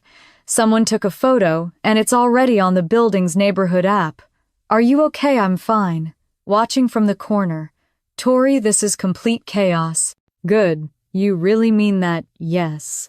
They needed to feel what exclusion costs, what taking people for granted costs. This is that cost. At 6:00 p.m., the party's official start time, my phone rang again. Mother. I answered on speaker, set the phone on my counter, and continued making dinner. Victoria, please. Her voice was raw. Everyone is gone. The food is ruined. We're going to lose thousands of dollars. Your father's blood pressure is through the roof. Is this what you wanted to destroy us? I didn't destroy you. I withdrew my support. You're destroying yourselves. We're your family. Then why did you exclude me from Christmas? That was a mistake. We see that now. You see it because there are consequences. Not because you actually understand what you did wrong. We understand. We're sorry. Are you sorry you did it, or sorry you got caught silence? That's what I thought. Mom, you recorded a conversation where you and Dad laughed about needing my money but not my presence. You strategized about keeping me dutiful and compliant. You erased my contributions while benefiting from them. This isn't one email. This is 6 years of using me. We didn't mean yes, you did. You meant every word. Grace has the recording. I've listened to it 20 times. You meant it. How did you... Grace recorded us. Someone who actually cares about me did what was necessary to show me the truth. That's a violation of trust, like excluding your daughter from Christmas while keeping her bank account. My mother's voice went cold. Fine. You want to play this way. We'll see how you feel when the whole family knows what you've done. They already know. You've been calling everyone, and Mom. Some of them are on my side. No one is on your side. You're alone. I'd rather be alone than invisible in a crowd. I hung up. At 7:00 p.m., my phone hit 88 missed calls. I took a screenshot, saved it with file name evidence, 88 missed calls, Christmas Eve PNG. The number felt symbolic. 88. In Chinese culture, 8 means prosperity luck. Double 8, double blessing. They'd called 88 times seeking access to prosperity I'd provided. The irony wasn't lost on me. At 7:30 p.m., Marcus knocked on my door. I checked the peephole, let him in. I brought wine and Chinese takeout. He set bags on my counter. Figured you might need company. How did you know the building's neighborhood app? Someone posted photos of the Christmas Eve disaster at Russian Hill Towers. Your parents' failed party is now local news. He pulled out his phone, showed me. 3 photos, guests milling confused in the lobby, catering trays sitting on the sidewalk, my parents looking disheveled and distressed. Caption: anyone know what happened at the Chen Christmas party? Showed up to locked doors and chaos. Very awkward. Number Russian Hill. Number Christmas fail. 47 comments already. People speculating, some defending my parents. How embarrassing for them. Some asking questions. Why couldn't they get into their own home? One person who'd clearly talked to someone, heard the daughter who pays all their bills finally cut them off. Good for her. This is everywhere, Marcus said. Building Facebook group neighborhood app, probably spreading to their social circles. Public humiliation. Consequence. There's a difference. He opened wine, poured 2 glasses. How are you holding up? I don't know. I'm numb. That's normal. You just detonated your family structure. Numb is a reasonable response. We ate in my living room sitting on the floor because my apartment only had 2 chairs. The food was good. I'd barely eaten all day. They're going to come after you, Hard Marcus said. Not legally, they can't win that. But emotionally, socially, every manipulation tactic they have. I know. Are you prepared for that? I have 6 years of documentation. I have recordings. I have witness statements. I'm as prepared as I can be. I meant emotionally. I set down my wine glass. I don't know if anyone can be prepared for their family turning on them, even when you see it coming. Fair. He refilled my glass. But Victoria, you did the right thing. Not the easy thing, the right thing. At 9:00 p.m., Grace texted, "They're at a hotel. 4 Seasons downtown. Paid $850 for tonight. Your dad complained about the price. My mom is with them. Says your mom won't stop crying. Are you okay?" I replied. "I'm home. My mom is furious at your parents. She told them this is their fault. They didn't take it well. Tell Linda I'm grateful." At 1:00 p.m. Marcus left. "Call me if you need anything. Lock your door. Get some sleep if you can." After he was gone, I stood at my window. The city sparkled with Christmas lights. Somewhere out there, my parents were in a hotel room, probably still fighting, probably calling more family members, probably planning their next move. I thought about this morning, how I'd woken up anxious, uncertain. Now, 12 hours later, I felt something different. Not happy exactly, but solid, grounded. They'd finally felt what I'd felt for years. Exclusion, invisibility, being unwanted in a space you thought was yours. The difference was I'd endured it while still supporting them. They'd endured it for 1 day and collapsed. My phone buzzed. "Father, texting at 1:47 p.m., you've broken your mother's heart. I hope you're satisfied." I typed back, "You broke mine first," repeatedly. For 6 years. I'm just the first one to show the damage. 3 dots appeared, disappeared, appeared, disappeared. He didn't respond. I turned off all the lights except one small lamp. Sat on my couch in the dim glow. Outside, I heard sirens. Traffic, the city's constant hum. Christmas Eve. The day I'd planned for a week. The day everything changed. In my phone, evidence accumulated. Eight missed calls. Dozens of voicemails. Hundreds of texts. Photos of the chaos. David's documentation of the bribe attempt. On my kitchen counter, 3 sets of keys to a penthouse I'd paid for but never owned. In my chest, something that felt like grief and victory mixed together until they were indistinguishable. I thought about tomorrow, Christmas Day. Would they try to show up here? Would they escalate further? Would this ever end? Probably not. Wounds this deep don't heal overnight. Maybe never. But tonight on Christmas Eve, in my small, secured apartment, with my documented truth and my locked doors, I felt something I hadn't felt in 6 years. Free. At 1:55 p.m., I checked my phone one last time. Grace had sent a message, "Merry Christmas, cousin." "Proud of you." I replied, "Merry Christmas. Thank you for everything." At midnight, Christmas Day arrived. I was alone, but I was seen, by myself if no one else, and that was enough. I fell asleep on the couch, still dressed, wine glass empty beside me, phone finally silent. The last notification I saw before my eyes closed, Mother sent at 1:59 p.m. "We'll never forgive you for this." I thought, good. That means you finally understand how I've felt. Then sleep pulled me under, and Christmas Day began in silence. I woke to my phone vibrating across the coffee table, sunlight harsh through the blinds. My neck ached from sleeping twisted on the couch. The clock showed 6:47 a.m. Mother calling. I let it ring. Watched her name pulse on the screen until it went dark. 30 seconds later, voicemail notification. I played it on speaker while making coffee. Her voice hoarse. Victoria, please. Your father can't sleep. He has chest pains.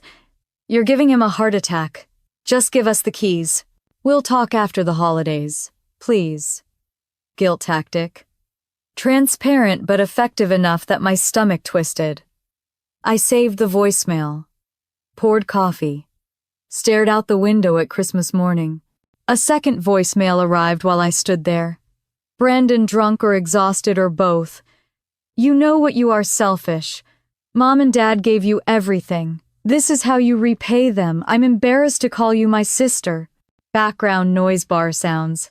He'd been out drinking. Everyone's going to know what you did. You'll be the family disgrace. He hung up mid-slur. Third voicemail.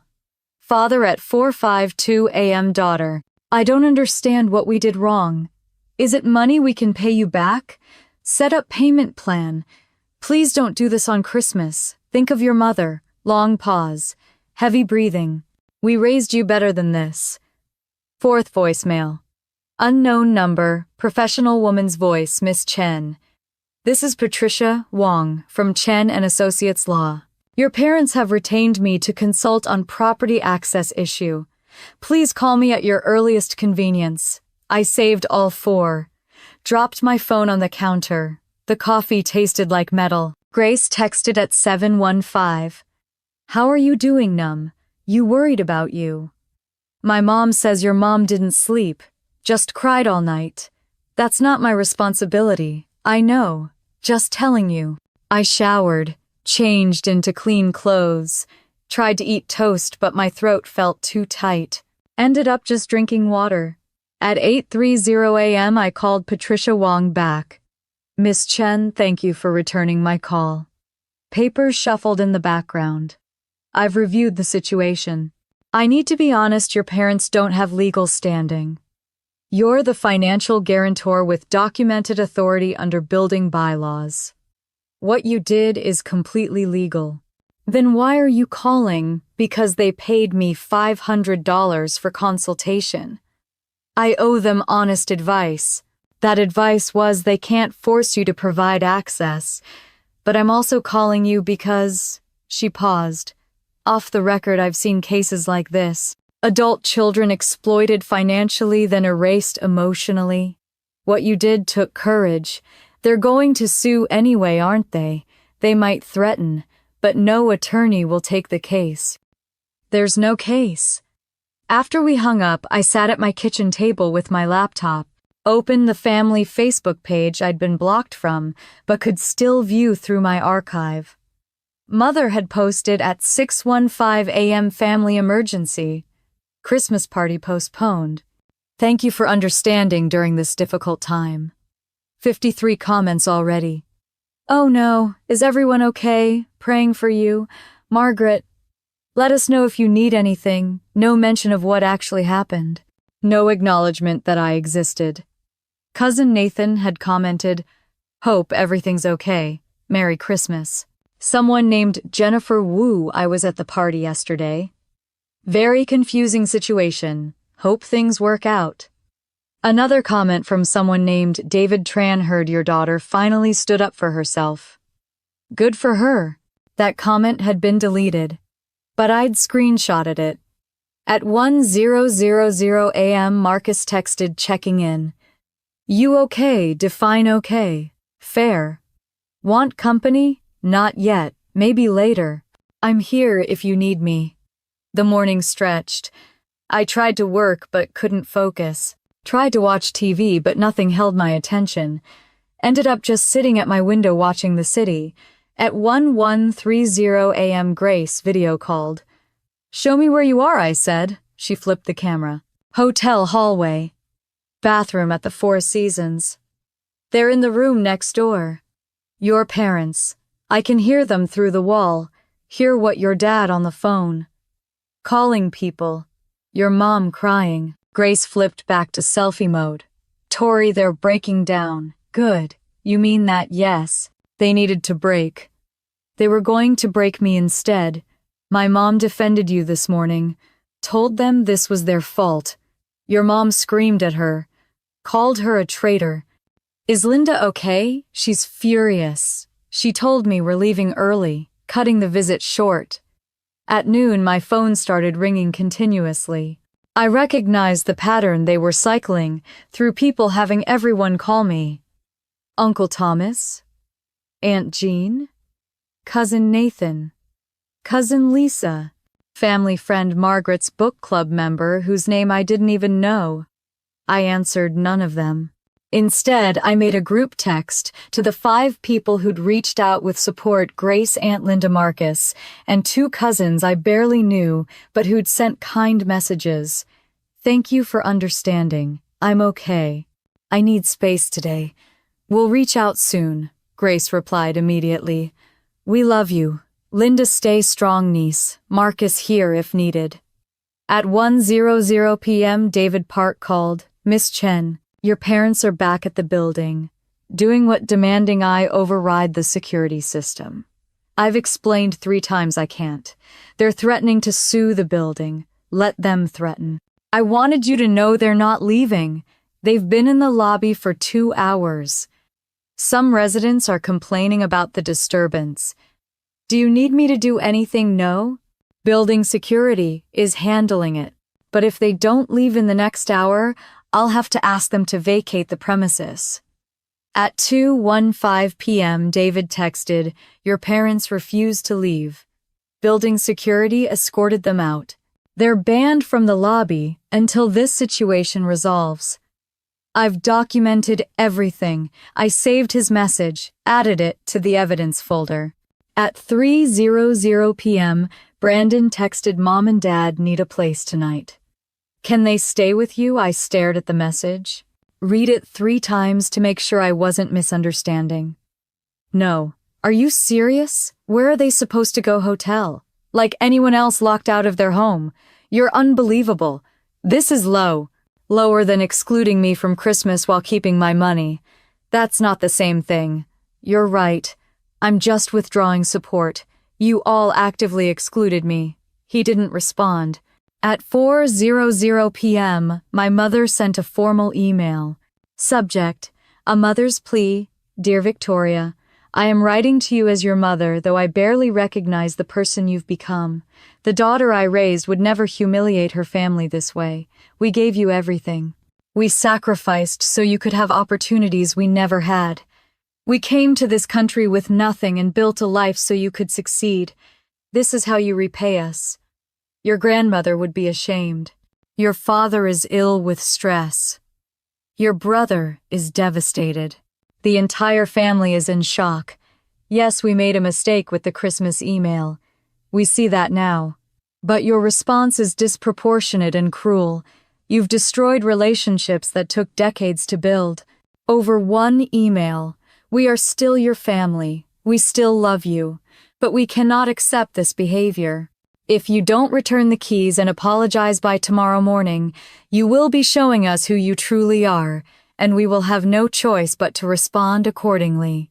I pray you find it in your heart to do the right thing.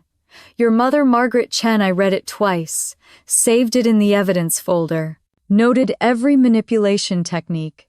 The daughter I raised, denying my agency. We gave you everything, erasing my contributions. Your grandmother would be ashamed, weaponizing dead relatives. Your father is ill, guilt, through false medical emergency, over one email, minimizing 6 years of exploitation, respond accordingly, vague threat, I didn't reply. At 5:00 p.m., Grace sent photos. My parents at a different hotel looks like the Marriott downtown, cheaper than the Four Seasons. They're trying to find somewhere affordable, Grace texted. Everything's expensive on Christmas. Your dad keeps complaining about prices. The irony. The man who'd laughed about needing my money but not my presence was now experiencing what it costs to fund your own life. At 6:00 p.m., the party's original start time, my phone lit up with a group text I could see, but not participate in. Someone had screenshotted the family chat and sent it to me, probably Grace. Mother, we need to discuss what happened yesterday. Uncle Thomas. What exactly happened? I'm hearing different versions. Brandon Torrey locked them out of the penthouse. On Christmas Eve. With 40 guests coming. Aunt Jean. Why would she do that, Mother? We had a disagreement. She overreacted. Linda, that's not the full story. Mother Linda, please. Not now. Linda Margaret. You excluded Victoria from Christmas, after she's paid for your penthouse for 6 years. This didn't come from nowhere, Uncle Thomas. She pays for the penthouse. Brandon, that's not relevant. Linda, it's completely relevant. She's the financial guarantor. Every bill, every fee, every expense, Victoria pays it. And you all excluded her. Aunt Jean, I didn't know that. Mother, that was a private family arrangement. Linda, private. You bragged about the penthouse constantly. You just never mentioned who funded it. The chat went silent after that. At 7:00 p.m., Aunt Linda called me. You saw the group chat. Grace sent screenshots. Good. I want you to know half the family didn't know you were paying for everything. They thought your parents owned it outright. Does it matter now? It matters because people are reconsidering their positions. Uncle Thomas asked me after, is that true? Victoria pays everything? When I said yes, he went quiet. He'll still side with them, maybe, but the narrative is cracking. People are asking questions. At 8:00 p.m., Marcus knocked on my door with pizza. You're not eating, he said. I can tell, he was right. I'd had toast and coffee, nothing else. We sat on my living room floor eating pizza straight from the box. The building's neighborhood app is wild, he said. People are taking sides. Some sympathize with your parents. Some are asking why an adult daughter was funding their lifestyle. It's becoming a whole thing. Great. Actually, it is. Public scrutiny means they can't control the narrative. People are seeing the complexity. At 9:30 p.m., Father called. I answered, We're at the Marriott, room 847. Your mother won't stop crying. Please just let us into the penthouse. We can figure everything else out later. No. Victoria, please, Dad, you laughed about needing my money but not my presence. Grace has it on recording. You strategized about keeping me dutiful. You erased 6 years of contributions. And when I finally said enough, you didn't apologize. You threatened me, tried to bribe David, got escorted out of the building. You haven't learned anything. We're trying. No, you're not. You're trying to get access back. That's different from actual change. I hung up. At 10:00 p.m., Brandon sent a long text. I've been thinking about everything. Maybe you're right that we took you for granted.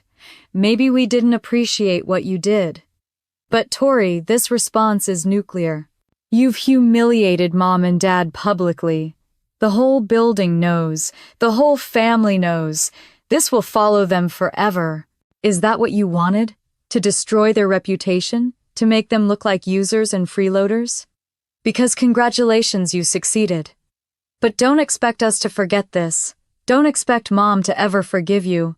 Don't expect Dad to trust you again. You chose this path. You live with it. I read it 3 times. Then typed, I didn't choose this path. I chose to stop walking a path where I was invisible. You all chose how to respond. The humiliation you're feeling, that's just visibility. Welcome to what I've felt for 6 years. I hit send. 3 dots appeared. Disappeared. No response came. At 1:00 p.m., I stood at my window. The city was quiet. Christmas evening, most people home with family. My phone showed my call log 127 missed calls in 24 hours. My text threads hundreds of unread messages. My email dozens of family members weighing in. But my apartment was silent, secure, mine. I thought about this time last year, Christmas night alone after being excluded from Thanksgiving, wondering what I'd done wrong, trying to be smaller, quieter, more convenient. This year I wasn't wondering. I knew exactly what I'd done. I'd chosen visibility over convenience, boundaries over belonging, self-respect over family approval. The cost was enormous. The family was fractured. My parents were in a hotel. My reputation was destroyed in their eyes, but I could breathe. At 1:47 p.m., one final text arrived. From Mother, "We will never forgive you for this." I read it. Saved it. Replied, "I can live with that better than I could live with being invisible." I set my phone on the counter, made chamomile tea, sat in my dark living room with just the city lights for company. Christmas Day was ending, the day after the lockout, the day their world changed because I stopped holding it up.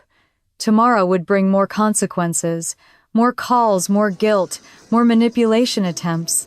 But tonight in this moment, I felt something I hadn't felt in 6 years. Peace. Terrible, costly peace. But real. At midnight, I fell asleep in my bed in my own apartment with my own locks.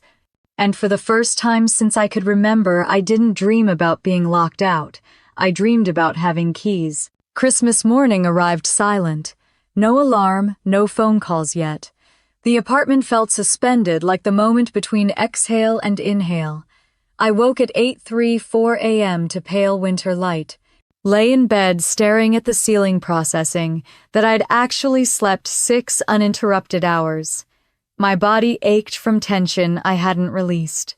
The phone on my nightstand showed 3 missed calls, all from the same number, the Marriott downtown. My parents' hotel. No voicemail. I got up, made coffee, stood at the window. The street below was empty. Christmas morning, everyone inside with family, except me. The first call came at 9:12 a.m. Father. I answered on the 4th ring. Merry Christmas, daughter. His voice was rough, like he'd been awake all night. Maybe he had been. Merry Christmas. Silence stretched between us. I waited. He'd called me. Your mother wants me to ask you something. Ask then. She wants to know what it would take for you to give us access back. I walked to my couch Saturday. That's not the right question.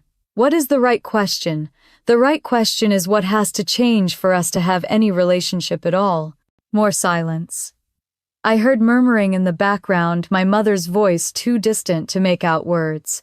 She says, "We can change. Whatever you need." Dad, you're reading from a script she gave you. No, He stopped. Yes. She wrote notes. What do you think, not Mom? You. A long pause. When he spoke again, his voice was different. Quieter. I think I don't know how we got here. I thought we were doing fine. Then suddenly everything collapsed. It wasn't sudden.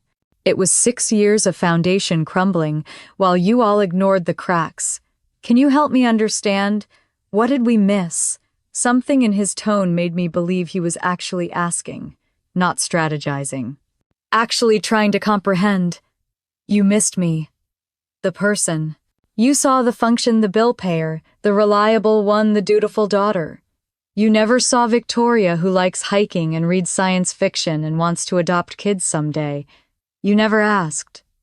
I didn't know you wanted to adopt. Exactly. He was quiet for a long time. What do we do now? I don't know. But Dad, whatever happens next has to start with you and Mom taking financial responsibility for your own lives. I'm done funding a lifestyle you can't maintain. The Penthouse, sell it. Or find a way to pay for it yourselves. But I'm removing my financial backing. That's not possible. We can't qualify for anything without your income. Then you live within your actual means, not your aspirational means. I could hear him breathing. Processing. Your mother will never agree to sell. Then she'll lose it when the payments stop and it forecloses. Her choice. Victoria, I'm not being cruel. I'm being clear. You have until the end of January to figure out alternative housing. After that, I stop all payments. What you do with that timeline is up to you. You're giving us a month, I'm giving you a deadline. Use it. After he hung up, I sat holding the phone. That conversation felt different, real. Like he'd actually heard me instead of just waiting for his turn to argue. At 10:00 a.m. Grace video called. Merry Christmas, cousin. Merry Christmas. Where are you? She flipped the camera. A different hotel room, smaller. We checked out of the Four Seasons. My mom and I got our own place, Holiday Inn by the airport. Cheap and far from your parents. They're mad. Your mom screamed that we're abandoning her in her darkest hour. My mom said this is a consequence, not a tragedy. They're not speaking. I'm sorry you're caught in this. I'm not caught. I chose a side. Yours. She flipped back to selfie mode. My mom did too. She told your parents this morning that she's done enabling them. That they need therapy, not sympathy. How did they react? Your dad looked thoughtful. Your mom called her a traitor and said she'd regret this. We talked for 20 minutes. Grace told me about extended family reactions, some supportive, some outraged, many confused. Uncle Thomas called my mom last night, Grace said. Asked if it was true you'd been paying for everything. When she confirmed, he went quiet. Then said, that changes things. He's reconsidering his position. He'll still side with them, maybe, but he's thinking. That's progress. After Grace hung up, I made breakfast. Scrambled eggs, toast, coffee. Ate at my kitchen table, the normalcy surreal. Christmas morning alone, calm. My phone rang again. Marcus. Coffee later, he asked. Neutral ground. Decompression. That sounds good. When 1 o'clock, that place on Clement, I'll be there. The morning passed slowly. I tried reading, but couldn't focus. Tried working, but my laptop felt like a foreign object. Ended up just sitting at my window watching nothing. At 1:30 a.m. my mother called. I let it ring. Voicemail notification appeared. Her voice different now. Not angry. Defeated. Victoria, it's Christmas. I'm sitting in a hotel room. Your father is on the phone trying to find apartments we can afford. Brandon is angry at both of us. Linda won't speak to me. And you're somewhere else. Not here. Not with us. Pause. I could hear her breathing. I don't understand how we got here. Your father says I should ask you what I missed, but I don't know how to ask that question, because asking means admitting I don't know you. And if I don't know you after 34 years, what does that say about me? Longer pause. I'm not ready to answer that. I'm not ready to see what you want me to see, but I'm starting to realize I'll have to. Because you're not coming back, not to who we were. The voicemail ended. I sat staring at my phone. That was the most honest thing she'd ever said to me. At 1:00 p.m. I met Marcus at the cafe. He was already there, 2 coffees waiting. You look exhausted, he said. I am. We sat by the window. Outside, a few people walked by carrying wrapped gifts, heading to late celebrations. Your parents called the building management this morning, Marcus said. Formal complaint, claiming you're illegally denying them access to their property. David will shut that down. He already did. Sent them a formal letter citing building bylaws and your financial guarantor status. CC'd the co-op board. Your parents don't have a leg to stand on legally. They'll try something else. Probably. But Victoria, you need to think about what you actually want here. Not just what you're protecting against. What outcome would satisfy you? I wrapped my hands around the warm coffee cup. I want them to understand what they did. Really understand. Not just be sorry they got caught. That's a high bar. I know. But anything less is just performance. They'll revert the moment I give them what they want. So what's your plan? Financial separation? Completely. They find housing they can afford. I remove my name from everything related to the penthouse. We see if there's any relationship left after that. Marcus nodded slowly. That's rational. But relationships aren't always rational. This one has to be. Or it'll just repeat. We talked for 2 hours.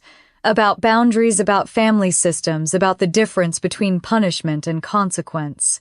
Marcus had seen it in his legal practice families who couldn't distinguish between setting limits and inflicting harm. The fact that you're still taking their calls tells me you haven't written them off completely, he said. I don't want to write them off. I want them to change. Those desires might not be compatible. When I got home at 3:30 p.m., I found an email from my mother. No subject line. Victoria, I listened to my voicemail from this morning. I heard what I said. About not knowing you. About not being ready to see what you want me to see. Your father told me about your phone call. About how you said we never asked who you are as a person. He's right. I didn't. I'm not going to make excuses. I'm not going to say I was busy or overwhelmed or that this is cultural difference. Those things might be true, but they don't matter. What matters is that I had a daughter, and I turned her into a function. I'm in therapy. I called someone today. Dr. Elena Rodriguez. I have an appointment on the 28th. Your father has been seeing someone since Thanksgiving. Did you know that he didn't tell me until yesterday? Said he knew something was wrong but didn't know how to fix it. We're looking at apartments tomorrow, places we can actually afford on retirement income. It's humbling. We had a penthouse, and now we're looking at 2 bedrooms in the Sunset. But your father says humility might be what we need. I'm not asking for forgiveness. I'm not asking you to reverse what you did. I'm just telling you that we're trying to do what you asked, to take responsibility. I don't know if this matters to you. Maybe you're done. Maybe we destroyed something that can't be rebuilt. But I wanted you to know. Merry Christmas, daughter. Mom, I read it 3 times. Saved it in a new folder. Potential, change, evidence not proof yet. Just potential. At 5:00 p.m., Brandon called. I'm only calling once, he said.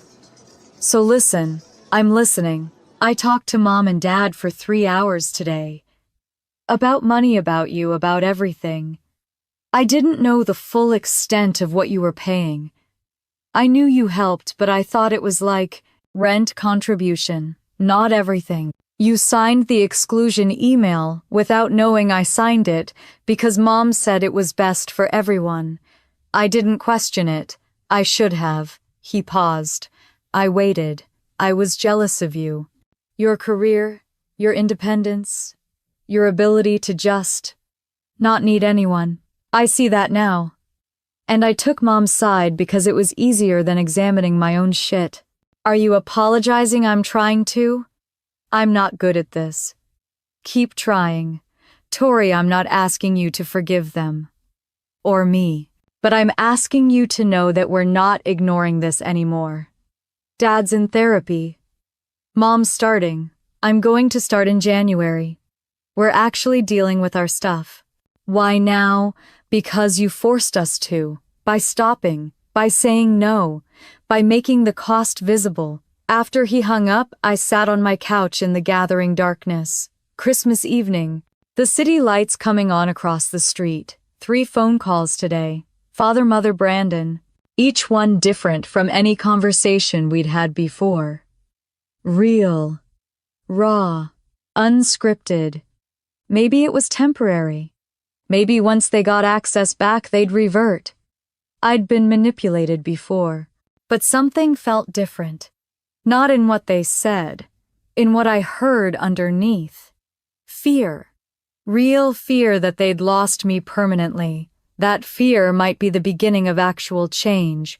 Or it might just be strategy. Time would tell. At 7:00 p.m., Aunt Linda called. I'm proud of you, she said without preamble. For what? For not backing down. For holding the line even when they started doing the work.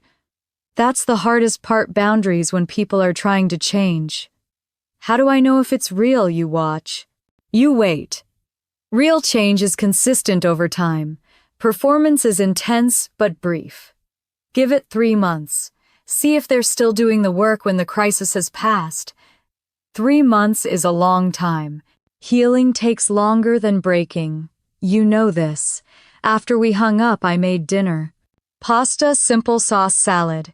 Ate at my table alone, but not lonely. My phone showed the day's activity: 15 calls, 32 texts, 3 voicemails, 1 significant email. Evidence of impact, of boundaries working. At 9:00 p.m., I opened my journal, a new habit from before all this started, suggested by the therapist I'd been seeing since November. Today's entry, Christmas Day. First one, completely alone. Expected to feel sadness. Instead, feel clarity. 3 family members called with what sounded like genuine reflection. Mom's email showed awareness. I've never heard from her. Dad actually asked what he missed instead of defending what he did. Brandon admitted jealousy. Is it real? Don't know yet. Linda says watch for 3 months.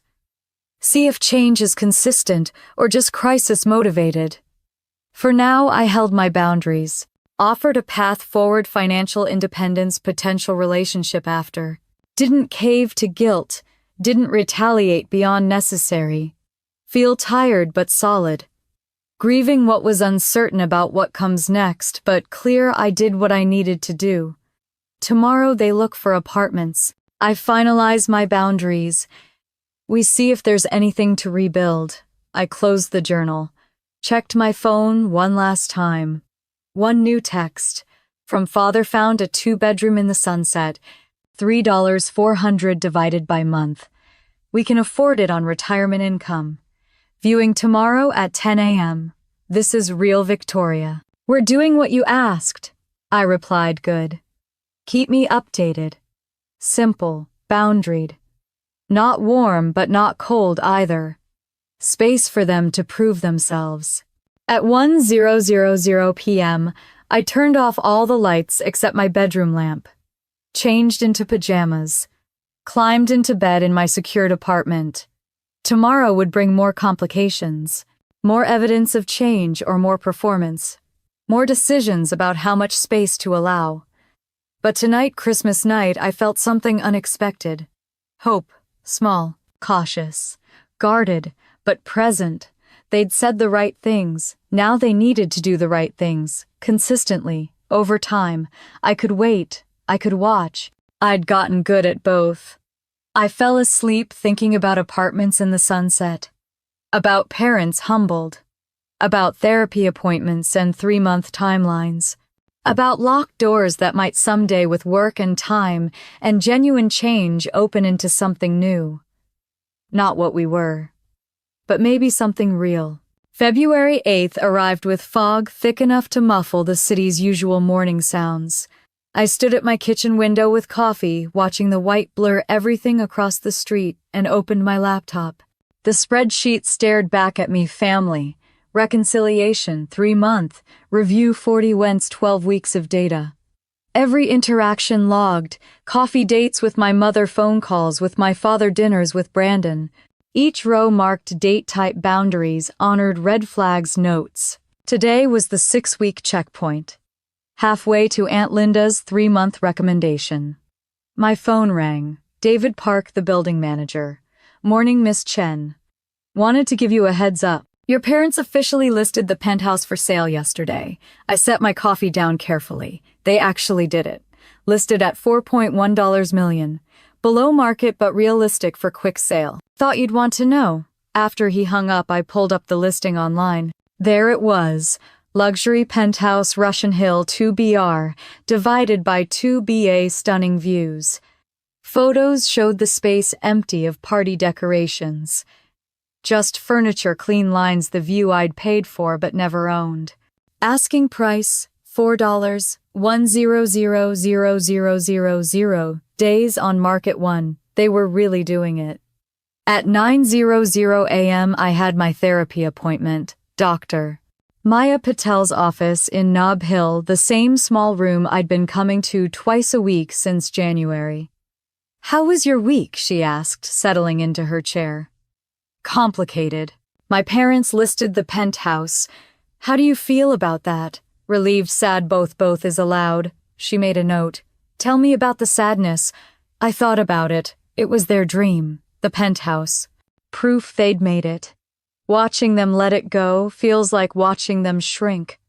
And the relief they're finally living in reality instead of performance. Dr. Patel nodded. "You've mentioned your mother started therapy. How's that affecting your interactions?" "She's different, quieter, less performative. We've had coffee 4 times in 6 weeks. Tuesday mornings, different cafes. What do you talk about getting to know each other? Week 1, her childhood in Taiwan. Week 2, books we're both reading. Last week, she shared fears about aging. This week, I paused. This week, I told her about wanting to adopt someday. First time I've shared something vulnerable with her. How did she respond?" she cried. Said she didn't know that about me. Asked questions. Real questions, not the performative kind. That's significant progress. I pulled out my phone, showed her the spreadsheet. I've been tracking everything. "Is that healthy or obsessive, doctor?" Patel looked at the data. "Given the history of manipulation, this is protective. But Victoria, at some point you'll need to decide, are you watching for evidence of change or for evidence to justify staying separate? What's the difference? Evidence of change looks for growth. Evidence of separation looks for failure. One allows relationship, one doesn't." The question stayed with me after the session ended. At 1:30 a.m., I met Grace for lunch. She'd started at UCSF in January, looked tired but happy in her lab coat. So she asked over ramen. 6-week evaluation. What's the verdict? I think it's real. But I'm scared to believe it. That's trauma. You're waiting for the other shoe to drop. My therapist said the same thing. Grace twirled noodles. "My mom sees your mom weekly now, for coffee. She says Margaret's really grappling with hard stuff in therapy, not performing. How can Linda tell she's not talking about it constantly? People who perform change announce it. People actually changing just change." At 1:00 p.m., my mother texted making lunch at the new apartment. "Want to come over? No pressure." I stared at no pressure. 2 words she'd never used before. "I'll be there at 2. The Sunset District apartment was on 19th Avenue, 2nd floor of a modest building. No doorman, no elevator, no view. I climbed the stairs with flowers from the corner market. My mother opened the door in jeans and a cardigan. No makeup. Hair in a simple ponytail. "You came." She took the flowers, smiled. "Come in." The apartment was maybe 900 square feet. Living room and kitchen combined 2 small bedrooms visible down a short hall. Furniture from the Penthouse that fit the rest, sold or in storage. IKEA shelves mixing with designer chairs. It smelled like cooking. Ginger garlic home. "Your father's making dumplings," she said, his new hobby. I found him in the kitchen wearing an apron flower on his hands, focused on folding dough. "Daughter." He looked up, smiled. "You're just in time. I need quality control." We made dumplings together. My mother teaching my father, attempting me, falling into the rhythm I'd learned as a child. The apartment was quiet, except for our voices and the sound of water boiling. "This is nice," my father said. "Simple." My mother nodded. I forgot how much I used to like this. Over lunch, dumplings slightly burnt on the bottom but edible. My father told me about their first mid-autumn festival in America. We had nothing. Tiny apartment in Oakland. No mooncakes, no family. "Your mother cried missing Taiwan." He looked at her. "I promised someday we'd have a big house, big celebrations. You kept that promise," I said. "But I lost what mattered." He set down his chopsticks. "That fire escape was better. We were together. My mother reached across the small table, took my hand. Victoria, I want to tell you something. When you were born, I never told you this. It was Mid-Autumn Festival, full moon. You came early, I didn't know that. I held you under the moon, promised to love you well. Her voice broke. I didn't keep that promise. I'm sorry. The afternoon stretched into evening. We talked about things we'd never discussed. My work, their retirement, Brandon's therapy progress. At 5:00 p.m. I stood to leave. My mother hugged me at the door. Tuesday coffee, as usual, as usual. Driving home, I felt something unfamiliar. Not happiness exactly, but possibility. At 7:00 p.m. Grace called. How was it? Good. Really good. They're different, Grace. Are you letting yourself believe it? Starting to. That night I updated my spreadsheet. 6 weeks of mostly green flags, a few yellow cautions, no major red alerts. Under assessment, I wrote consistent progress. Not perfect, but genuine. Parents maintaining therapy, affordable housing, boundaries mostly respected, weekly interactions comfortable. Beginning to know each other as people. At 1:00 p.m., my mother sent a text, "Thank you for coming today. It meant everything." I replied, "Thank you for making space for me, really making space." 3 months ago, I'd locked them out of a penthouse. Tonight, they'd welcomed me into a modest apartment with homemade dumplings and honest conversation. Not the family I'd had, but maybe the beginning of something real. I fell asleep thinking about Dr. Patel's question was, I watching for growth or failure? Tonight I'd seen growth. Small, imperfect, fragile, but real. At midnight I woke to a text. Brandon, dinner soon. Just us two, I typed back, after we see how this month goes. But maybe. Fair enough. Night, sis.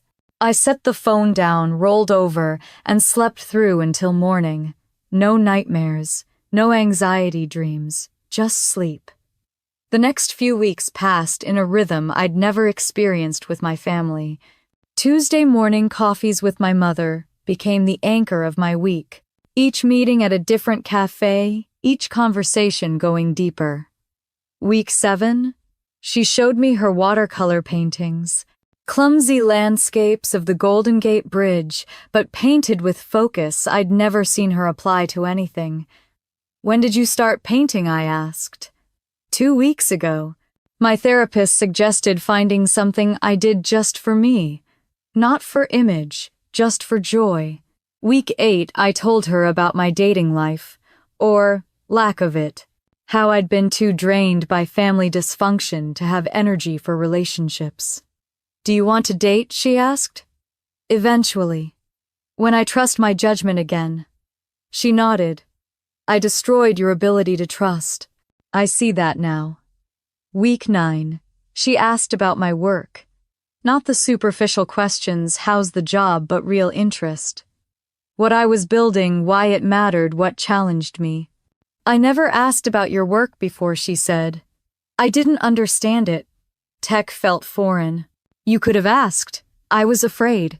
Asking meant admitting I didn't know, and I always had to know everything. Week 10, she gave me something. A small notebook worn at the edges. What's this I've been writing?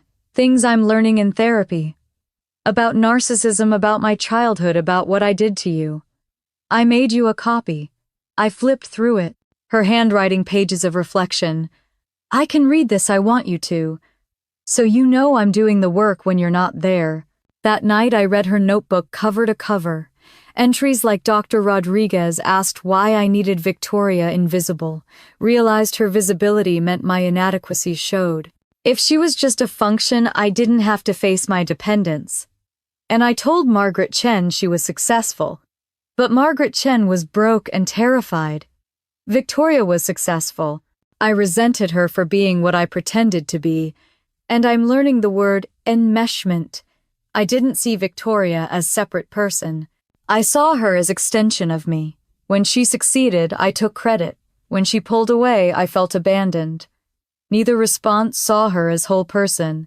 I called her after reading. Thank you for sharing this. Is it helpful or is it too much? It's helpful. It shows me you're serious. I am serious. Victoria, I'm 62 years old. I'm learning how to be a mother. It's humiliating and necessary. On March 1st, my parents moved into the Sunset apartment officially. The Penthouse had sold in 3 weeks. Fast sale cash buyer closed escrow. They netted $800,000 after paying off the mortgage and closing costs. Put half in savings, half in conservative investments. Enough to supplement retirement without living beyond their means. My father called me from the new place. We're unpacked. Well, mostly. Your mother keeps rearranging furniture. How does it feel smaller? But ours. We can afford this without you. That matters. It does. Victoria, I want to tell you something my therapist helped me see. I used silence as a weapon.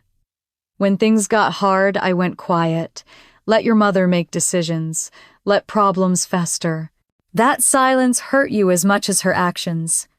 Yeah, it did. I'm learning to speak up. To be present instead of absent. It's uncomfortable.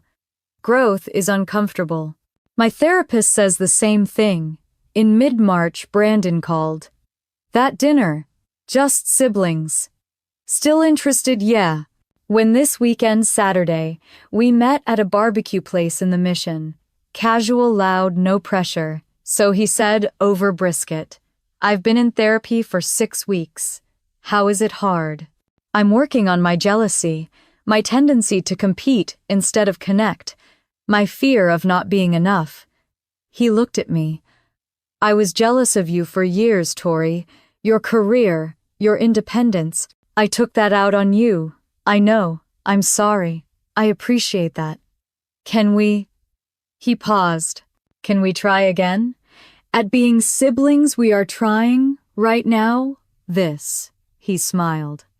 Yeah, I guess we are. We talked for 3 hours. About his work, stress his relationship, fears his realization that he'd been living for parental approval instead of his own values. Locking them out, he said. It freed all of us. I see that now. By late March, I'd stopped checking my spreadsheet daily. The data had stabilized, green flags, consistent boundaries, holding progress evident. Doctor, Patel noticed in our Tuesday session. You seem lighter. I feel lighter. Like I'm not waiting for disaster anymore. What shifted time?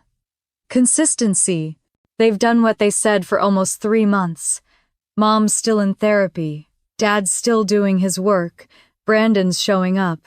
They're not perfect, but they're trying. How does that feel? Scary? Like hoping might jinx it. Hope isn't a jinx. It's acknowledging possibility.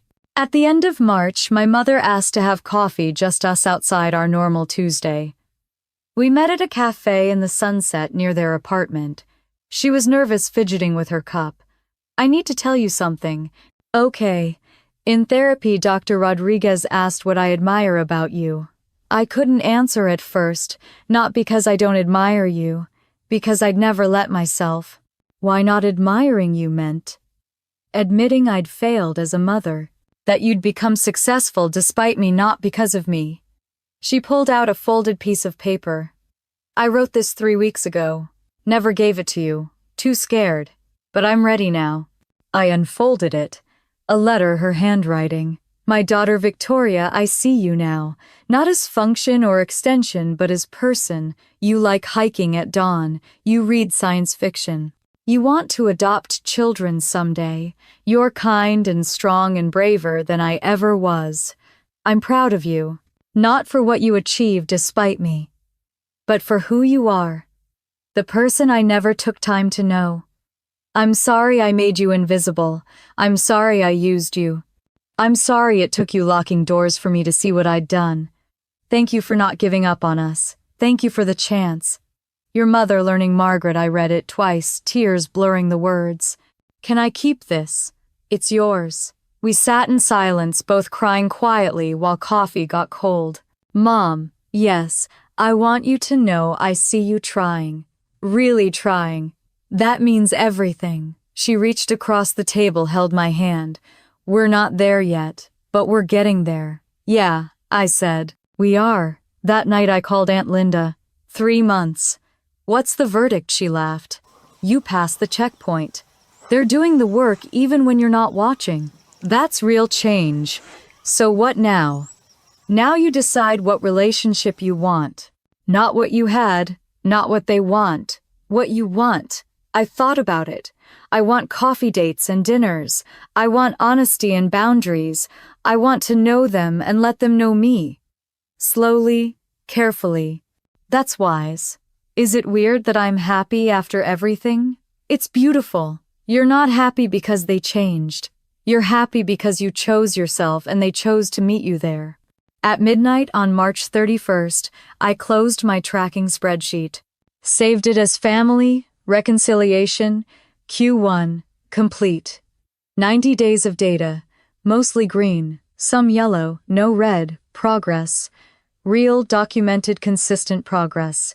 Not perfect, but genuine. Tomorrow was April 1st. A new quarter. New phase.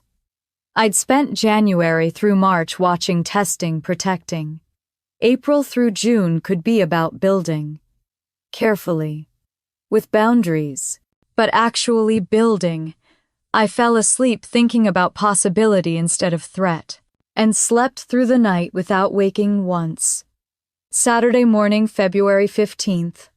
I stood in front of my bathroom mirror at 8:00 a.m., buttoning a white blouse with hands that wouldn't stay steady, navy suit jacket on the bed. The professional armor I wore to difficult meetings at work. Today felt like the most difficult meeting of my life.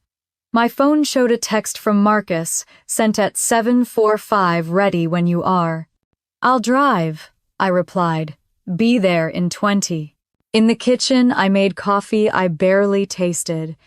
Reviewed the notes on my phone, questions Dr. Patel had helped me prepare. What have you learned about yourselves? Are you doing personal work? What would be different if we rebuild?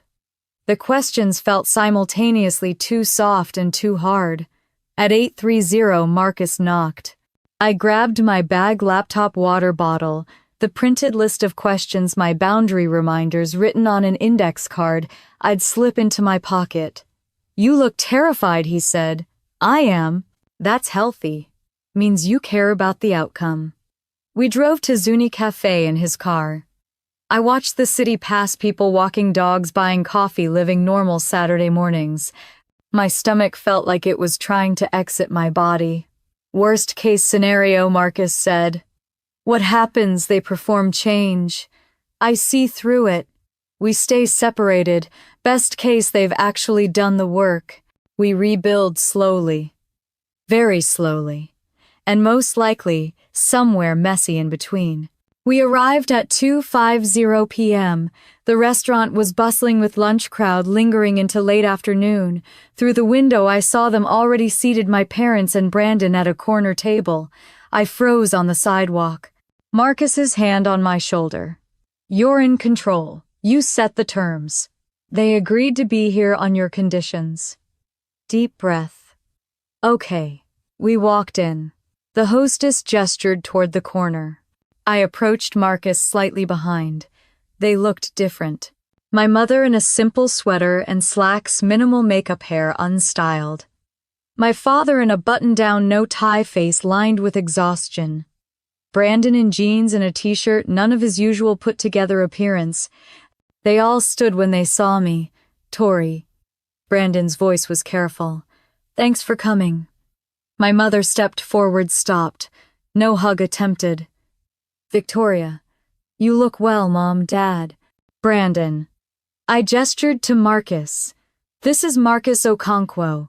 He's here as support. My father nodded. Mr. Okonkwo. Please, Marcus is fine. We Saturday. The table created a clear division, me and Marcus on one side, them on the other. A waiter appeared, we ordered drinks. The small talk was impossible. Silence settled heavy. I waited. They'd asked for this meeting. My father finally spoke. Thank you for agreeing to meet. I said I'd listen. That's what I'm doing. My mother's hands clasped tight on the table. We understand. We're grateful you're here. More silence. I pulled out my notebook. I have questions. How you answer them will help me understand what's actually changed. Brandon nodded. My parents exchanged a glance. First question. What have you learned about yourselves in the last 6 weeks? The silence stretched. My father looked at my mother. She looked at her hands. Finally, my father spoke. I learned I was a coward. The bluntness surprised me. I let your mother control family dynamics because confronting her was harder than going along. I watched you be excluded. I said nothing. That's not being a father. That's being complicit. My mother was next slower. I learned I was insecure. She struggled with the word. You succeeded without needing me. That threatened me, made me feel useless. So I made you small to feel big. She looked up, met my eyes. That's abuse. I abused my daughter. Something in my chest cracked. This wasn't rehearsed corporate speak. This was raw admission. Brandon shifted. I learned I was jealous. My career was struggling, you were thriving. Easier to join Mom in excluding you than face my own failures. He looked directly at me. I'm ashamed of that. I wrote notes. Actual self-awareness. Specific examples. No deflection. Second question. Are you doing personal work, therapy, counseling, anything? My father answered immediately. I've had 6 therapy sessions now with Dr. Richard Kwan. He's helping me understand enmeshment, how I never separated from my own parents' expectations and repeated that pattern with you. My mother hesitated. I haven't started therapy yet. My disappointment must have shown because she quickly added, but I bought 3 books on narcissistic parenting. She pulled a worn paperback from her purse. The drama of the gifted child pages, dog-eared, highlighted heavily. I see myself in these pages. It's painful, but I'm reading. Not ideal, but something. Brandon, I haven't started therapy yet either. But I will. In January. I already found someone. Marcus leaned forward slightly. I could feel him taking mental notes. Third question. What would be different if we rebuild a relationship? My father. We wouldn't expect financial support. The apartment we're moving to, we can afford it on retirement income. Tight budget but sustainable. Brandon, I'm not asking for money anymore either. I got a second job consulting on weekends, covering my own debts. My mother and this felt crucial. If we rebuild, I would ask before assuming. Ask if you want to come to events, not exclude you. Ask what you need, not tell you what you owe. She paused. I would listen. Really listen. I never listened before. I performed. The admission hung in the air. I don't know if I can change completely, she continued, but I want to try. I wrote listening, asking awareness of performing. Fourth question. How will you handle disagreements going forward? My father. Not by cutting you out. Never again. If we disagree, we talk. Or we don't talk, but we don't punish. My mother added. And we don't turn family against you. I called everyone after Christmas, told them the truth that we excluded you while taking your money, that it was wrong. I looked up sharply. You did what I told them. We excluded you while you were paying for everything. Some people stopped talking to me. That's my consequence. Brandon confirmed about half the family took your side after hearing the full story. Uncle Thomas won't speak to Dad.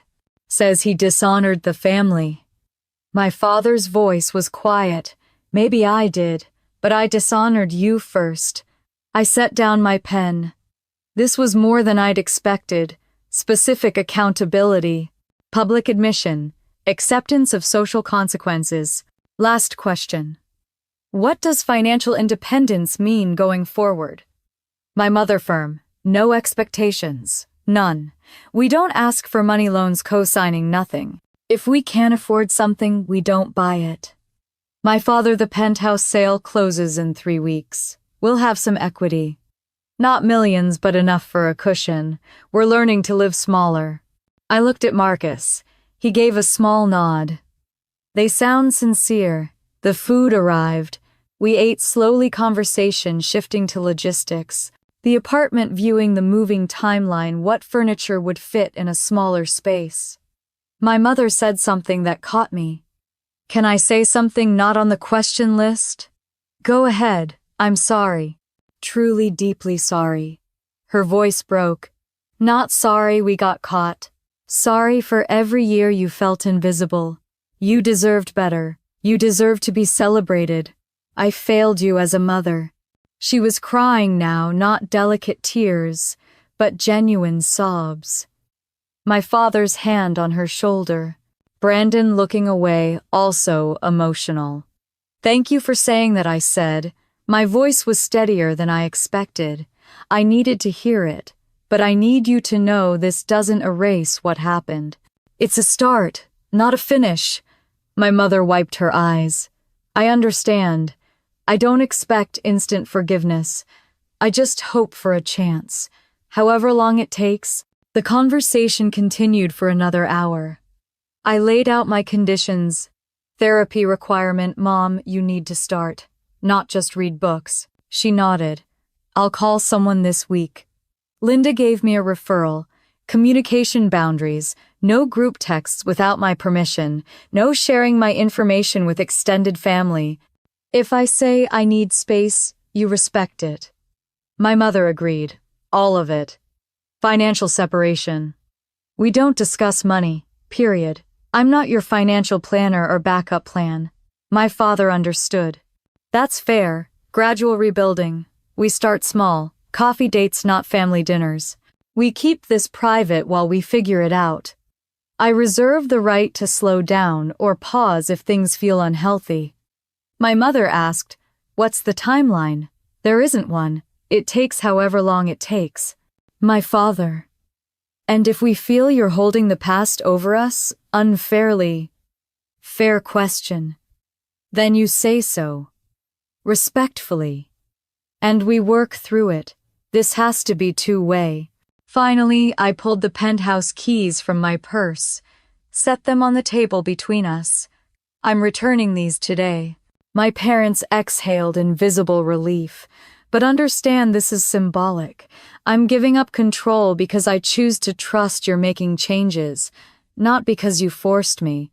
My father took the keys. We won't take that for granted. Brandon spoke up. Can I ask something?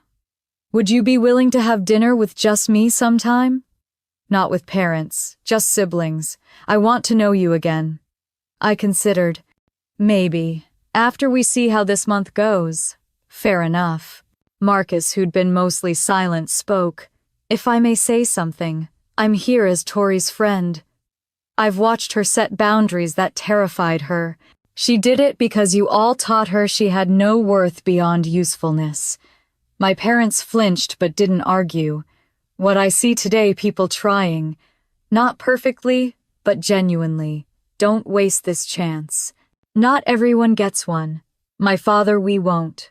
You have my word. At 4:25, I stood to leave. First coffee date next Saturday. Just parents and me. My mother, yes. Where I'll text you the place and time. My father smiled sadly. You're maintaining control of meetings. That's smart. We earned that. Hugs happened at the door. My mother's arms opened. I accepted, brief but real. My father's hug was longer. Thank you, daughter. Brandon's hug last. Love you, sis. Love you too. But we have work to do. I know. Outside, crisp February air hit my face. Marcus and I walked to his car in silence. Once inside, he turned to me. How do you feel? Exhausted, hopeful, scared, all of it. You held your boundaries and left space for connection. That's advanced emotional work. We drove back to my apartment. I thanked him, hugged him at my door. You did good today, he said. Alone in my apartment, I collapsed on the couch. My phone showed messages from Grace. How did it go? I typed better than expected. They showed up. Actually showed up. Proud of you. I opened my journal. Today's entry, the family meeting happened. They said the right things. Specific accountability, no major deflection, public truth-telling therapy commitment. Is it real? Time will tell. But today felt different. Not performance, something raw and honest. Set clear boundaries. They accepted without negotiation. Mom cried real tears, not manipulative ones. Dad admitted cowardice. Brandon owned his jealousy. Returned the keys. Symbolic, but significant. Next, watch for consistency. Words are easy. Action over time is proof. Feel cautiously hopeful. Scared to hope, but hoping anyway. I closed the journal, made tea. Sat at my window watching the city lights come on. My phone buzzed.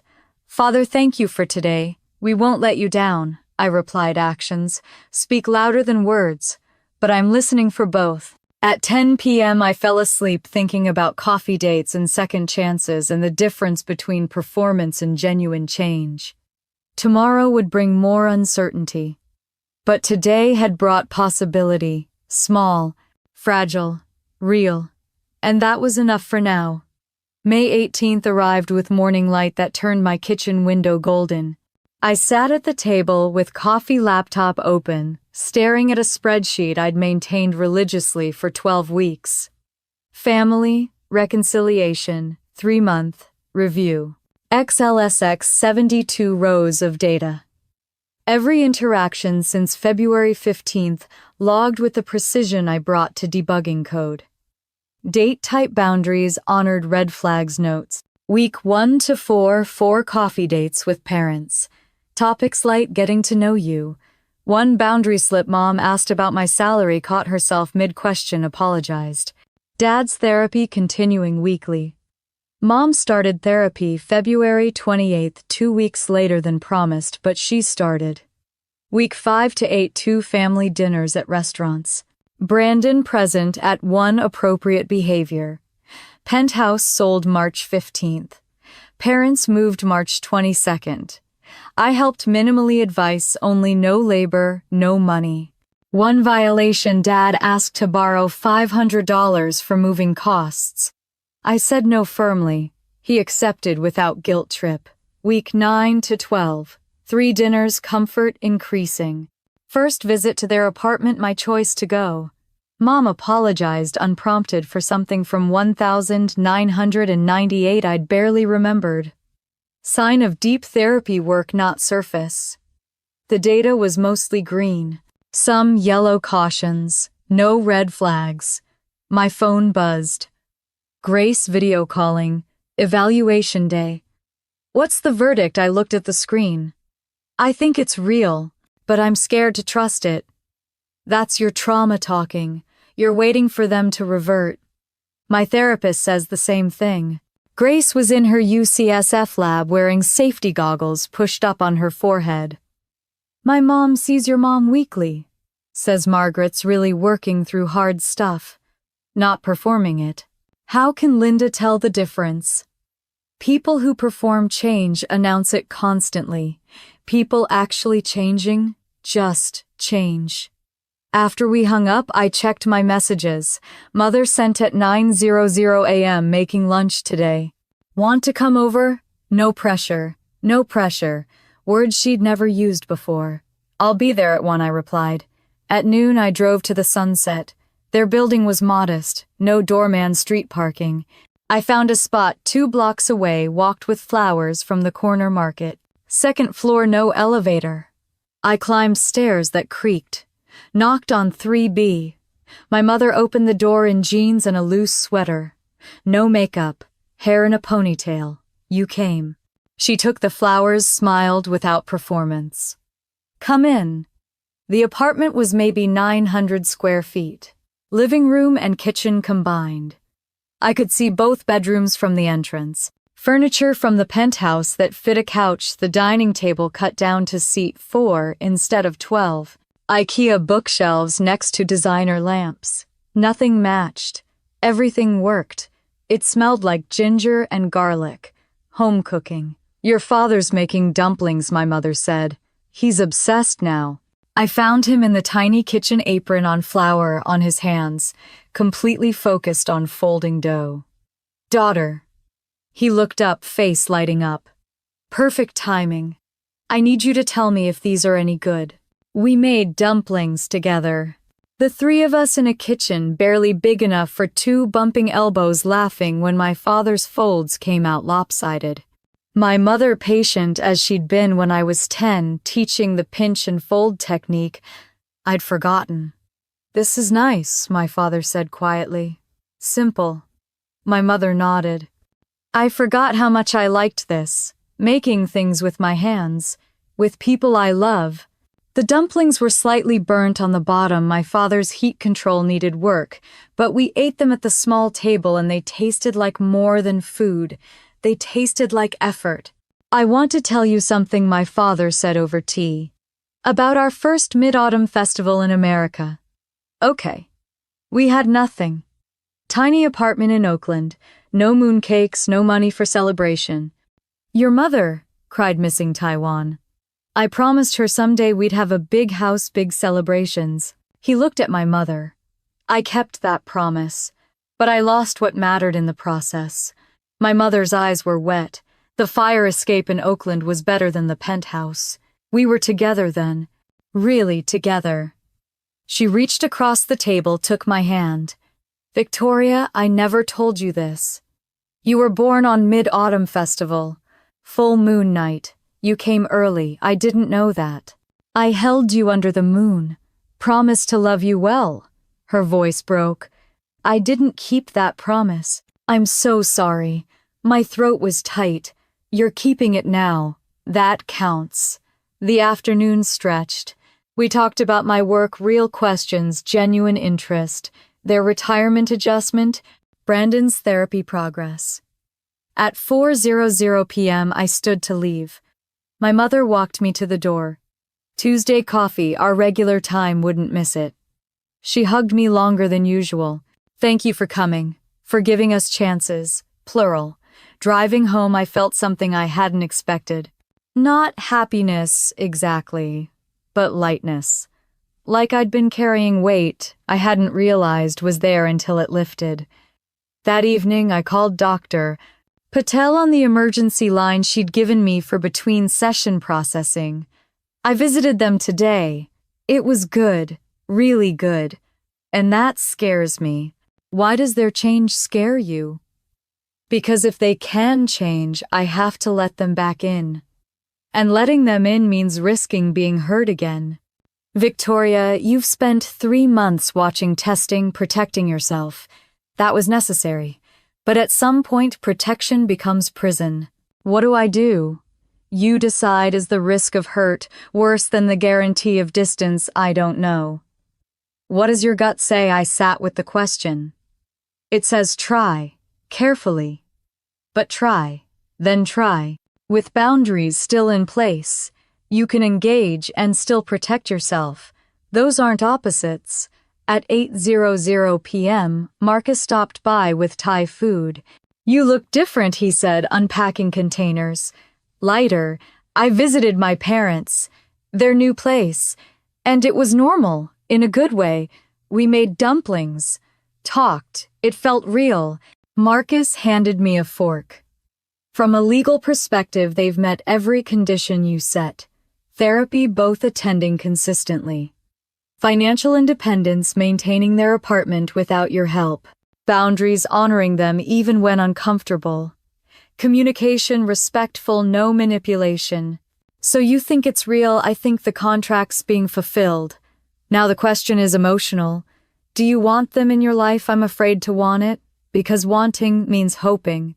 And hoping means you can be disappointed. Exactly. But Victoria, hoping also means you can be surprised. Sometimes people actually do the work. The next week brought a rhythm that felt almost normal. Tuesday coffee with my mother at our usual cafe in Japantown. She brought her therapy journal, a worn notebook she'd been keeping. Can I show you something? Of course. She opened to a page dated March 15th. Dr. Rodriguez asked me to write about you, not as my daughter, as a person. This is what I wrote. I read her handwriting. Victoria likes hiking early morning before crowds. She reads science fiction, Ursula Le Guin especially. She wants to adopt children someday, though she's never told me why. She's methodical, kind, stronger than I gave her credit for. She's also lonely, though she hides it well. I made her lonely by making her invisible. I don't know her favorite color. I don't know if she's dated anyone seriously. I don't know what makes her laugh or what she does on Saturday nights. I'm her mother and I don't know her. This is what I destroyed, the chance to know this person. I looked up. My mother was watching me carefully. That's the most you've ever seen me, I said. I want to see more. If you'll let me. We spent the rest of that coffee learning each other. She told me about her painting. She'd started watercolors, clumsy but earnest attempts at landscapes. I told her about the hiking trails I loved, the books that shaped my thinking, why I wanted to adopt. I want to give a kid what I didn't have, I said, a parent who sees them. My mother's eyes filled. You will be an incredible mother. I learned what not to do from you. She didn't flinch. That's fair. I hope you also learned that it's never too late to try to change. By mid-May, the 3-month mark arrived.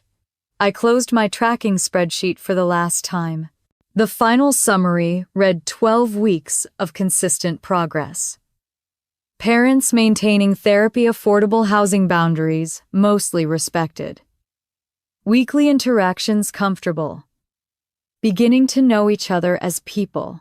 Recommendation: cautiously continue engagement. Watch for sustained consistency over next 3 months. I called Aunt Linda that evening. 3 months. Official checkpoint. What do you think? She laughed. You passed. They're doing the work even when you're not watching. That's real change, Victoria. So what now? Now you decide what relationship you want. Not what you had, not what they want. What you want. I thought about it. I want coffee dates and dinners. I want to know them and let them know me. Slowly. That's wise. You're not enmeshed, not estranged. You're boundaried and connected. Is it weird that I'm happy? It's beautiful. You're not happy because they changed. You're happy because you chose yourself and they chose to meet you there.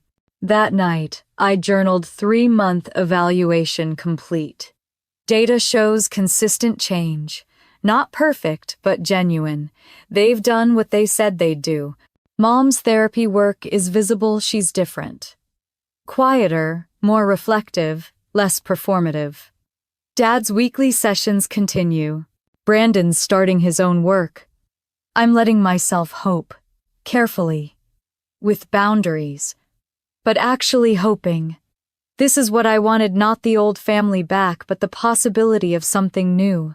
Something real. Next phase: building. Still carefully. Still watching. But building. I closed the journal. Looked at my calendar. June 15th circled in red. Brandon's birthday. The invitation had come last week. Small dinner at parents' apartment, just the 4 of us. I'd said yes, not because I had to, because I wanted to. That was new. Wanting to be with my family instead of obligated to be with them. At midnight, I turned off the lights. Tomorrow was Tuesday: regular coffee with Mom. Thursday, dinner with all 3 of them. Saturday, hiking with Grace. Chosen family time. My life had rhythm now. Biological family and chosen family, both present, both valued, both held at appropriate distance. I fell asleep thinking about balance, about the difference between walls and boundaries, about how locked doors could eventually open if the people on both sides did the work. 3 months ago, I'd been terrified they'd revert the moment they got what they wanted. Tonight, I believe they might actually keep trying. Not because they were perfect, because they were consistent. And consistency over time was the only proof that mattered. Tuesday, May 27th. The cafe in Inner Sunset was nearly empty at 10 a.m., just us, and an elderly man reading the Chronicle in the corner. My mother arrived exactly on time, no designer bag, just a canvas tote with her therapy journal visible inside. "Thank you for meeting me," she said, settling into the chair across from mine. Of course, we ordered green tea for her, coffee for me, and sat in silence for a moment. Not uncomfortable silence. Just the kind that happens when you're learning how to be with someone. "I've been nervous about this all week," she finally said. "Why?" "Because it's just us. No buffer. No one else to redirect conversation to if it gets hard. I'm nervous too." She looked up surprised. "You are every time. I'm still learning to trust this." The tea arrived. She wrapped both hands around the cup, looked at me directly. "My therapist says I need to hear from you. Not what I think you felt. What you actually felt. Through everything." She pulled out a small notebook. "I brought this. To take notes. If that's okay." I'd never seen her take notes on anything I said. "You want to write it down. I don't want to forget. Or misremember. I want to get this right." I pulled out my own phone, the list I'd prepared months ago. I made a list too. "Things I need you to hear. I'm ready." First thing, the comments about my weight. My whole life. "Are you sure you want a second helping? That dress would look better if you lost 5 pounds. From age 12 on." My mother's face went pale. "I said those things constantly. She started writing, handshaking. "I don't remember. But I believe you. That's abuse, Victoria. I'm so sorry." We went through the list, each item harder than the last. The erasure of my contributions, gifts I gave that she claimed as from everyone. The invisibility, being in a room while she looked through me, talking about Brandon's achievements, never asking about mine. You made me feel invisible for years. Not just the Christmas exclusion. Every family event. My mother was crying now, writing through tears. "I was threatened by you. By your own daughter. You succeeded without needing me. That terrified me. So I pretended you weren't there. Then I asked the question I'd been afraid to ask. Did you even like me as a person?" My mother sobbed. "I don't know." The honesty cut deeper than a lie would have. "I loved you because you're my daughter. But like you..." She looked up, mascara running. "I don't think I let myself know you enough to like or dislike you. I kept you at distance. Made you a function, not a person. That's the worst thing I've done." We both sat crying in the cafe. The elderly man glanced over, concerned, but didn't interrupt. "I needed a mother," I said. "Not a boss or judge. A mother, I know, and I wasn't that." She wiped her eyes. "Can I be now? I don't know. But you're trying.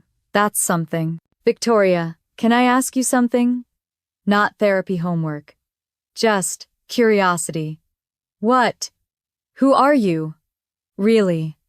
Tell me something about yourself I don't know."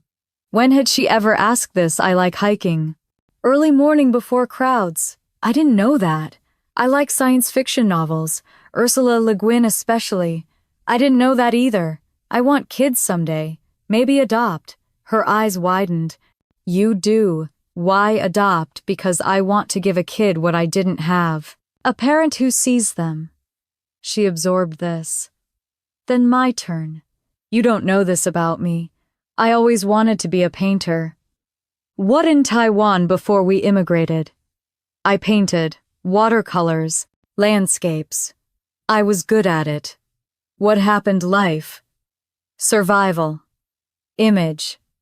I put it away. She showed me her phone, a photo of a watercolor, amateur but soulful. Golden Gate Bridge in soft colors. I started again. Recently. "Mom, this is beautiful. It's rusty. But I'm practicing. Finding the part of me I buried." We stayed for 2 hours. The longest we'd ever talked one-on-one. When we finally left, hugging on the sidewalk, she held me tight. "Thank you for not giving up on me. Thank you for doing the work." 2 weeks passed in the new rhythm. Tuesday coffees continued. I visited their apartment twice more, once for dinner, once just to help my father troubleshoot his new laptop. Normal things, small things, things that felt like building. June 15th arrived, Brandon's birthday. I drove to the Sunset at 5 p.m. with a cheesecake I'd made from scratch, his favorite lemon with raspberry. Brandon opened the door, grinned. "You actually made it, wouldn't miss it." The apartment was decorated simply. Paper banner reading Happy 36th Brandon in my mother's handwriting. Dollar store balloons. The table set with mismatched plates and paper napkins. Pizza boxes stacked on the counter. My father at the stove making pot stickers. "These better be good," Brandon called to him. "You've been practicing." "They're perfect," my father called back. "Mostly perfect. Some are burnt." My mother was arranging flowers, grocery store carnations in a mason jar, not the crystal vases from the Penthouse. She saw me, smiled. "Victoria." Come in, come in." The apartment smelled like garlic and birthday cake. Music played from a phone speaker. 90 seconds hits Brandon's teenage years. My father singing off-key to "I Want It That Way." This was family, not the performance, the real thing. Gift time before dinner, Brandon announced. My father handed him a wrapped package. Book, The Road Less Traveled. About emotional growth, my father said. "Helped me in therapy. Thought it might help you." Brandon looked touched. "Thanks, Dad." My mother's gift framed photo of Brandon and me as kids at Ocean Beach, maybe 7 and 9 years old, building sandcastles. "Found this in storage," she said. "Thought you'd like it." Brandon stared at it. I remember this day. Before everything got complicated, I handed him my envelope. Inside certificate I'd made on my computer. Good for one camping trip, siblings only. "Wait, you're serious? I thought we could go. Like when we were kids." "I'd love that." His voice cracked. "Really, July. Before it gets too hot. Deal." We ate pizza on mismatched plates, pot stickers that were burnt on one side but tasted like effort salad my mother had actually made herself. The conversation flowed, work stories, neighborhood gossip, Grace's research at UCSF. "So Grace is staying in the Bay Area?" Brandon asked. "Yeah, she loves her lab. My mother, she's such a smart girl. You're lucky to have her as a cousin. She's been amazing through everything." After dinner, my father raised his glass of sparkling cider. "To Brandon, 36 years ago you made us parents. We weren't always good at it, but you made us try to be better. Brandon, that's generous, Dad." "I'm learning to give credit where it's due," my mother added. "To family, broken but rebuilding." We clinked glasses. Then Brandon pulled out Scrabble, like old times. Fair warning, I'm competitive now. Since when I said, "You always let me win." Brandon surprised, "You knew." "Of course, you were terrible at hiding it." "I wanted you to feel good." "That's actually really sweet." We played laughing as my father spelled fart for 18 points, my mother challenging my use of quixotic and losing. Brandon won but didn't gloat. Competition without cruelty. Family without toxicity. At 8:15, my mother said to me, "You should come to church with us Sunday." Old pattern. Telling, not asking. I stiffened. "Mom." She caught herself. "Sorry. I meant, would you like to come? I appreciate the invite." "But no thank you." "Okay. Just thought I'd ask." Recovery quick. Boundary honored. Progress wasn't perfection. At 8:45, Brandon stood. "Before cake, I want to say something." We all went quiet. This is the best birthday I've had in years. Not because of gifts or food, because it's real. He looked at me. "Tori, you showed us that performance isn't love. That boundaries aren't rejection. You taught us how to be actual family." His voice broke. "Thank you for not giving up on us." "I didn't teach you," I said. "You learned it yourselves. I just stopped enabling the dysfunction." "Brandon, we did it because we couldn't lose you. You were always the best of us." My father, he's right. You are. We ate cake, my lemon raspberry cheesecake with 36 candles crowded on top. Sang off key. Brandon made a wish, blew them out. What'd you wish for, my mother asked. Can't tell or it won't come true. Later he whispered to me, I wished for this. For us. To keep healing. At 10:00 p.m. I helped clean up. My mother shooed me away. Go home. You've given enough tonight. Hugs at the door. Brandon long and tight. Parents warm and genuine. Walking to my car, I looked back. They were in the window waving. I waved back. In my car, I sat for a moment before starting the engine. Called Grace on speaker. How was it? Perfect. Imperfectly perfect. They're really different. They really are. We're all different. That night I journaled Brandon's birthday. First celebration together since Christmas disaster. It was easy, natural, real. Mom slipped once, told me to come to church instead of asking. Caught herself immediately. That's progress. Dad's pot stickers were burnt, but he laughed at himself. Mom decorated with dollar store supplies. Brandon cried during his speech. All of it genuine. I'm letting myself believe this is real. Not temporary performance. Actual change. 3 months of consistency. That's the proof. The next 2 weeks brought a test I hadn't anticipated. My parents called on a Tuesday afternoon, father's voice strained. Victoria, we have a problem. What's wrong? Your mother and I had a fight. About you. She invited you to our anniversary dinner in August without discussing it with me first. Your anniversary 40th. She wants a family celebration. I said it's too soon for a big milestone event. We argued. Badly. He explained my mother wanted all of us together, me, Brandon, Linda, Grace. Proof we'd healed. My father thought it was too much pressure, too performative. She accused me of holding grudges. I accused her of performing progress. We said hurtful things. What do you need from me? Long pause. Maybe nothing. I'm calling because I want to be honest with you. This is hard. We slip sometimes. I know, Dad. That's normal. I'm scared we'll fall back into old patterns. That, I'll go silent, she'll get controlling. We'll hurt you again. The vulnerability in his voice was new. Dad, the fact that you're calling to talk about it, that's progress. That's new. We talked for 20 minutes. By the end, I'd suggested 2 dinners, one quiet for just them on their actual anniversary, one family celebration the following weekend. That way you both get what you need. You think she'd accept that? Let me talk to her. That evening, my mother called. Your father told you about our fight. He did. He probably made me sound unreasonable. No, Mom. He made himself sound scared. Scared of failing you again. Of hurting me again. Silence. Oh. I explained the 2-dinner idea. She resisted at first. That feels like failure, but eventually agreed. It's not failure, I said. It's honoring where everyone is. You get celebration. Dad gets intimacy. Nobody's wrong. 2 days later, group text from my mother, Dad, and I talked. We're doing 2 dinners. August 3rd, just us? August 10th, family celebration? Both feel right. Brandon, love this. Count me in for the 10th. Me proud of you both for working it out. Father, thanks for the wisdom, daughter.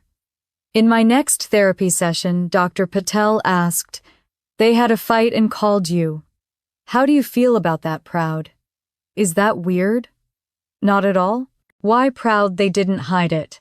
They were honest about struggling. They worked through it without asking me to fix it.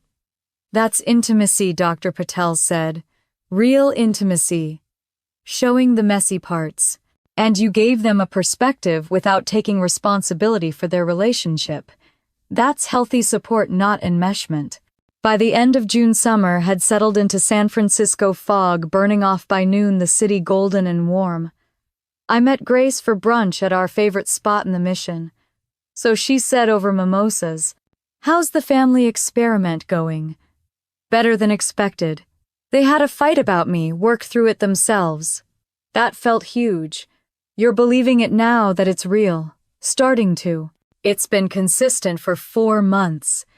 That's more than performance. That's pattern change. Grace raised her glass.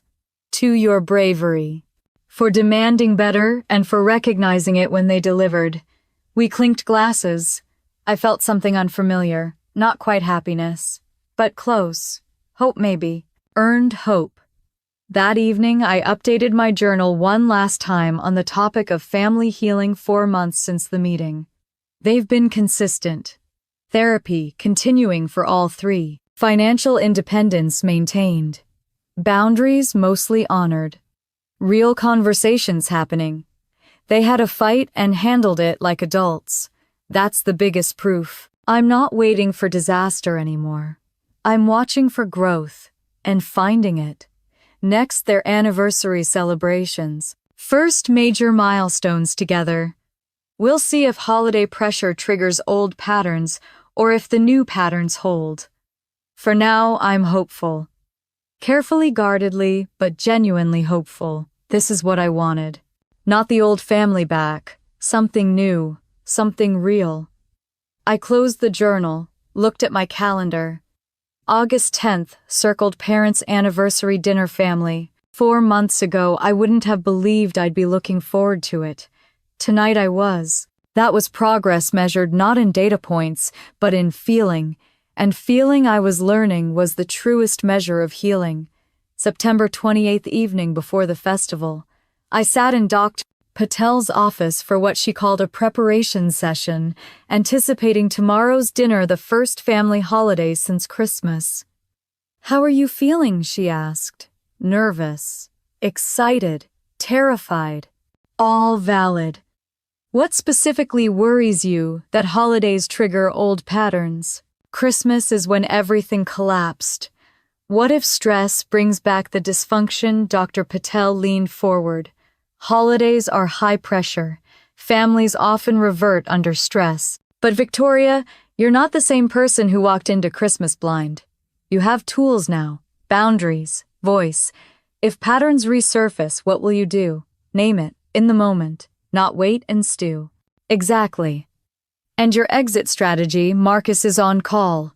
One text and he'll call with an emergency. Good. Knowing you can leave makes it easier to stay. What's your goal for tomorrow? Just be present. See how it goes. No fixing, no managing, just participating. That's wise. You're a guest now, not the architect. After therapy, I stopped at an Asian market, bought ingredients for Guihuargao osmanthus cake, my grandmother's recipe. My mother had taught me years ago one of the few purely good memories, making it felt like honoring the past while building towards something different. At home, I baked until midnight, the apartment filled with the sweet floral scent. The cake came out golden perfect. I photographed it, sent the picture to my mother. Her reply came immediately. "Is that Naina's recipe?" "Yes. Thought I'd bring it tomorrow. She would be proud. I'm proud." I fell asleep thinking about exit strategies and boundaries, and the weight of first holidays after rupture. September 29th, 5:00 p.m. Grace and I arrived together at my parents' apartment, strength in numbers. I carried the cake carefully wrapped. Brandon opened the door. "The sisters are here." He pulled us both into a hug. Grace laughed she'd become honorary family. The apartment smelled like home cooking. Red braised pork, stir-fried vegetables, rice steaming. My mother emerged from the kitchen, apron on, hair tied back simply. Victoria Grace. She wiped her hands, came to hug us. "What did you bring?" I unveiled the cake. "Naina's osmanthus cake." My mother's eyes filled. "You remembered the recipe. You taught me well. I haven't made this in 20 years. She touched the cake gently like it was precious. Inside, Aunt Linda was hanging paper lanterns with my father. "Tori, come help with this one." We decorated together. Simple preparations, nothing fancy. My father hummed old Taiwanese songs while setting the table. The atmosphere felt light, comfortable. At 5:30, the doorbell rang. My mother answered. Uncle Thomas and his wife entered. Uncle Thomas, who'd stopped speaking to my father after Christmas. Thomas. My father's voice was careful. You came. Uncle Thomas approached, bowed slightly. Brother. Happy Mid-Autumn Festival. They embraced awkwardly but sincerely. Uncle Thomas turned to me. Victoria, thank you for your email. I'm glad you're here. More relatives arrived, 2 cousins from my generation, some who'd supported me, some who hadn't. Cousin Jenny pulled me aside to the balcony. Tori, can we talk? I need to apologize. I called you extreme back in December. I didn't understand what you were dealing with. Watching your parents change these past months, I get it now. Thank you for saying that. Are we okay? We're okay. At 6:00 p.m., my mother brought out paper lanterns, traditional activity where everyone writes wishes. From my childhood in Taiwan, she explained. We write wishes, then share them. Everyone wrote privately. I watched my father concentrating my mother's careful characters, Brandon folding his paper with focus. My turn. I wrote continued courage to choose myself, continued grace to forgive others. We placed them in a bowl. Then my father volunteered to read first. I wish to be the father my children deserve. My mother, I wish to know my daughter as a friend, not just as a role. Brandon, I wish to be a brother who shows up. Linda, I wish this family continues to choose healing. Grace, I wish for Tori to know how loved she is. My turn, I wish for courage and grace. Uncle Thomas last, I wish for humility. Mine especially. Dinner was served buffet style, everyone filling plates, finding seats where they could. The table too small for 10 people, so some sat, some stood. Not elegant, but warm. My father said grace unusual for him. We're grateful for food, more grateful for second chances. May we deserve the forgiveness we've received. Senbei, everyone responded. The meal flowed easily. Conversations overlapping, laughter genuine. My mother's pork was tender. My father's pot stickers only slightly burnt. He was improving. Brandon had made fried rice that was surprisingly good. My osmanthus cake waited for dessert. I sat there, surrounded by family, and the contrast hit me. Last Christmas, empty inbox locked out 88 missed calls, public disaster. Tonight welcomed, included participating. Tears came without warning. Grace noticed, squeezed my hand under the table. My mother saw from across the room. Victoria, are you all right? Everyone quieted, concerned. I'm fine, just thinking about last Christmas. How different this is. Heavy silence. Everyone remembered. I'm grateful you gave us this chance, my mother said, quietly. We don't take it for granted. My father added, every meal with you is a gift. Uncle Thomas spoke up. What happened last Christmas? I heard pieces, but not the full story. I took a breath. Decided honesty mattered more than comfort. They excluded me from Christmas. Email saying I wasn't welcome. While I was paying for everything at the Penthouse, $9,450 monthly for 6 years. So on Christmas Eve I changed every lock. 40 guests couldn't get in. The party collapsed. Gasps from those who didn't know the details. It was the worst night of my life, my mother said. And the most important, we needed to face consequences. My father nodded. She taught us what we'd taken for granted. Without that, we wouldn't have changed. Brandon, she saved our family by refusing to save us. Uncle Thomas was quiet then. Sometimes love looks like a locked door. You did what had to be done. The conversation continued deeper now. I told the full story, the financial exploitation, the recording. Grace had captured the decision to withdraw support. My mother acknowledged her manipulation. My father admitted his silence was complicity. At 8:00 p.m., my mother suggested, let's watch the moon. From the roof. The building had rooftop access. We carried blankets, mooncakes, thermoses of tea up the stairs. The September evening was cool, fog rolling in from the ocean. Above it, the full moon hung bright. We spread blankets settled in. Grace distributed mooncakes, lotus seed, red bean, mixed nuts. My father poured tea into small cups, passing them around. "This is nice," Brandon said. "Peaceful." My mother's simple pleasures. Linda told stories from Taiwan mid-autumn traditions from her childhood. Uncle Thomas shared memories of his own parents, how they'd celebrate. The conversation flowed easy and natural. My father told the story of their first mid-autumn in America. "We had nothing. Tiny apartment, no mooncakes. Your mother cried missing home. We stood on the fire escape looking at the moon. I promised someday we'd have big celebrations." "You kept that promise," I said, "but lost what mattered." "The fire escape was better," my mother said. "We were together then, really together." My mother told me something I'd never known. "You were born on Mid-Autumn Festival, full moon night. You came early." Her voice soft with memory. "I held you under the moon, promised to love you well. I didn't know that. I broke that promise. I'm sorry. You're keeping it now." We lay on our backs looking at the moon. Someone started humming Yulium. "Dapya with the sin moon represents my heart." Others joined singing softly. I didn't know all the words in Mandarin but hummed along. My mother taught me phrases between verses. At 9:00 p.m., still on the rooftop, my mother turned to me. "Can I tell you something?" "Of course. I light incense for your grandmother every week now. Tell her about you. About us. What do you tell her? That I'm trying to be the daughter she raised, and the mother I should have been. She'd be proud of you." We bowed to the moon together, traditional gesture, making silent wishes. I wished, let this not be performance, let this be real. By 10:00 p.m. we descended from the roof, everyone tired, content. Hugs at the door, warm and lingering. My mother to me next week, coffee Tuesday as always.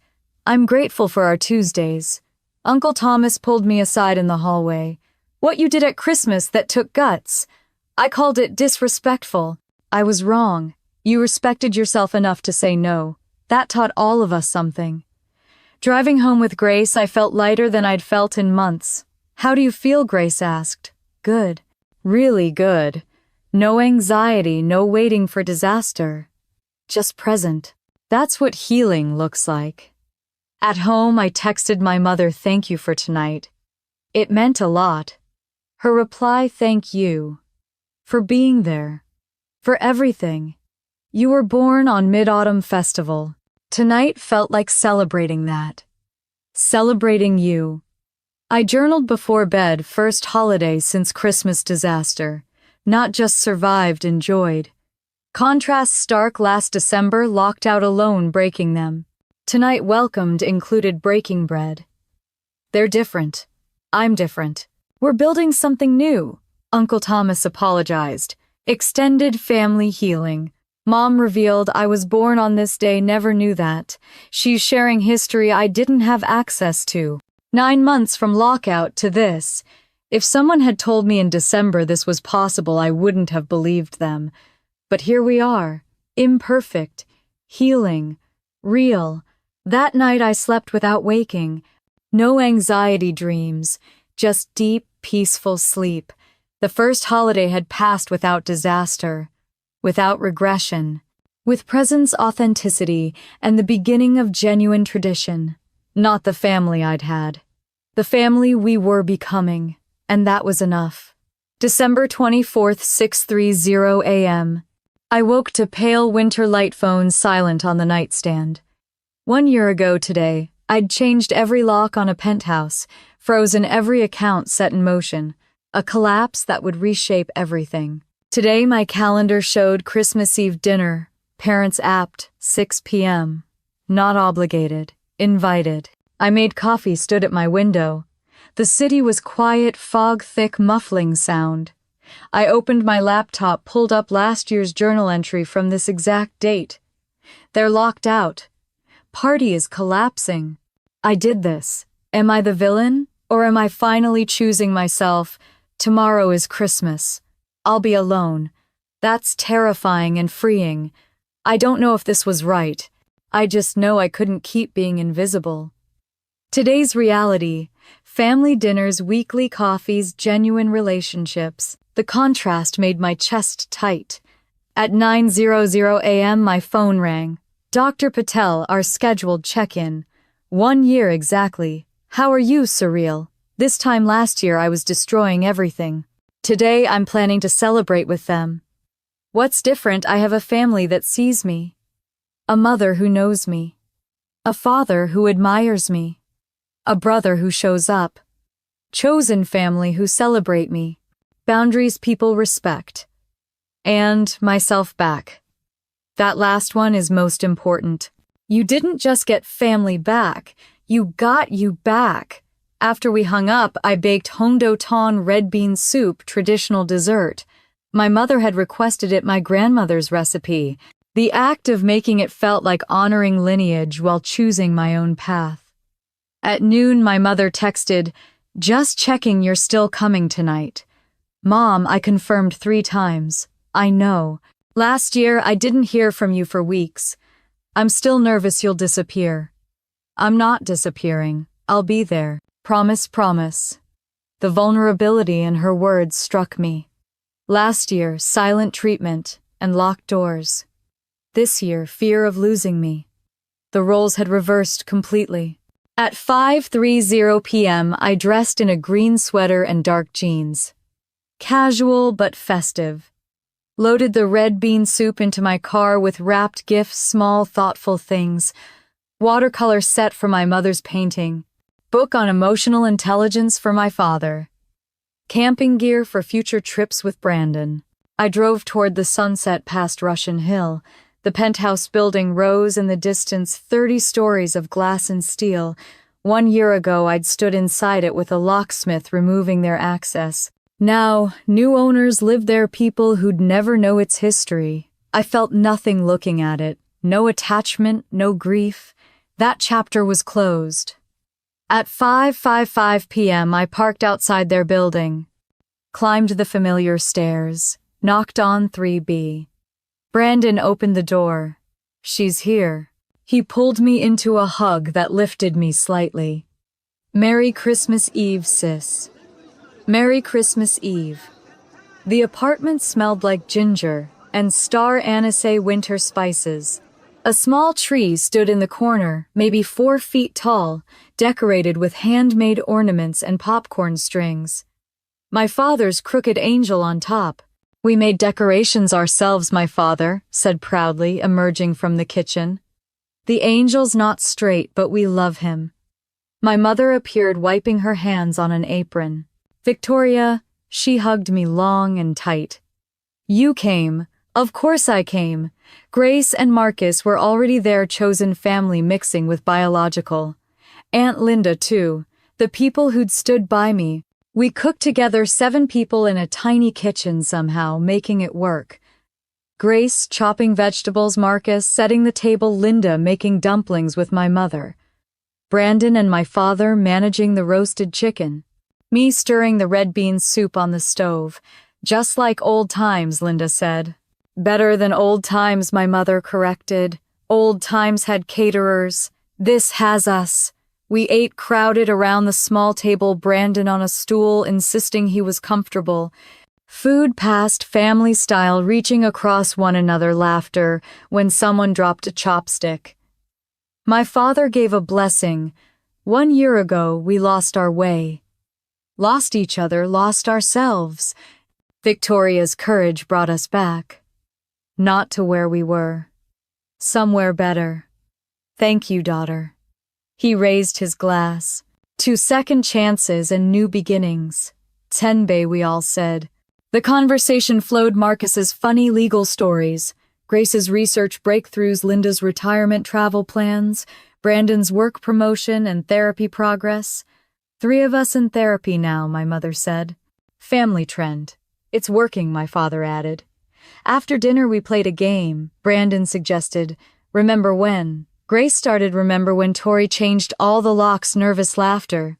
Remember when 40 guests stood outside a locked penthouse, I added. More laughter easier now.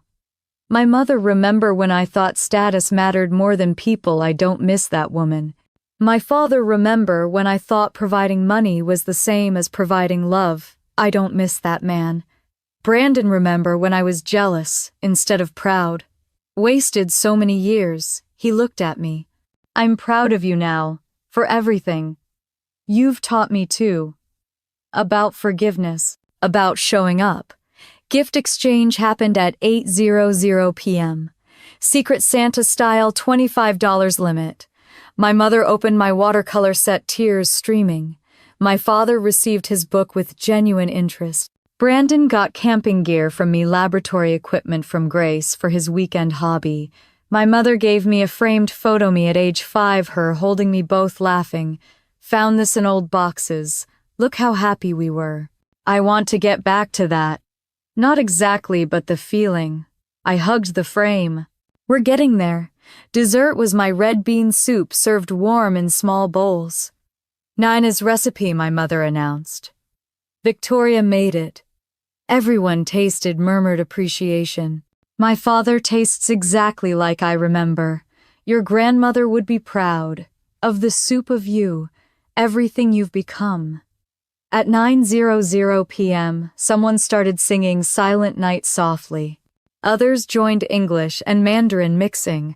Marcus hummed, not knowing words. Grace harmonized. A moment suspended in imperfection, made perfect by presence. As we cleaned up, my mother pulled me aside to the small balcony. City lights sparkled below, cold air sharp. I need to tell you something. Okay. This time last year, after everything, we were in a hotel room. I couldn't sleep. I kept thinking I've lost my daughter. Not because she left. Because I pushed her away. I promised myself, if I ever got another chance, I'd do it right. She looked at me directly. Thank you for giving me that chance. Thank you for taking it. For doing the actual work. We stood in silence, breath visible in cold air. Then she hugged me and I let myself be held. At 1:00 p.m., everyone prepared to leave.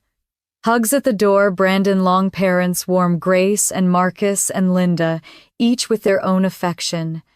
Walking to my car, I looked back. They stood in the window waving. I waved back. At home, I made tea, sat at my window. Pulled out my journal for the final entry of this chapter. 1 year ago today, I changed locks. Froze accounts, chose myself. Tonight, I had Christmas Eve dinner with family who sees me, loves me, values me. Both were acts of love.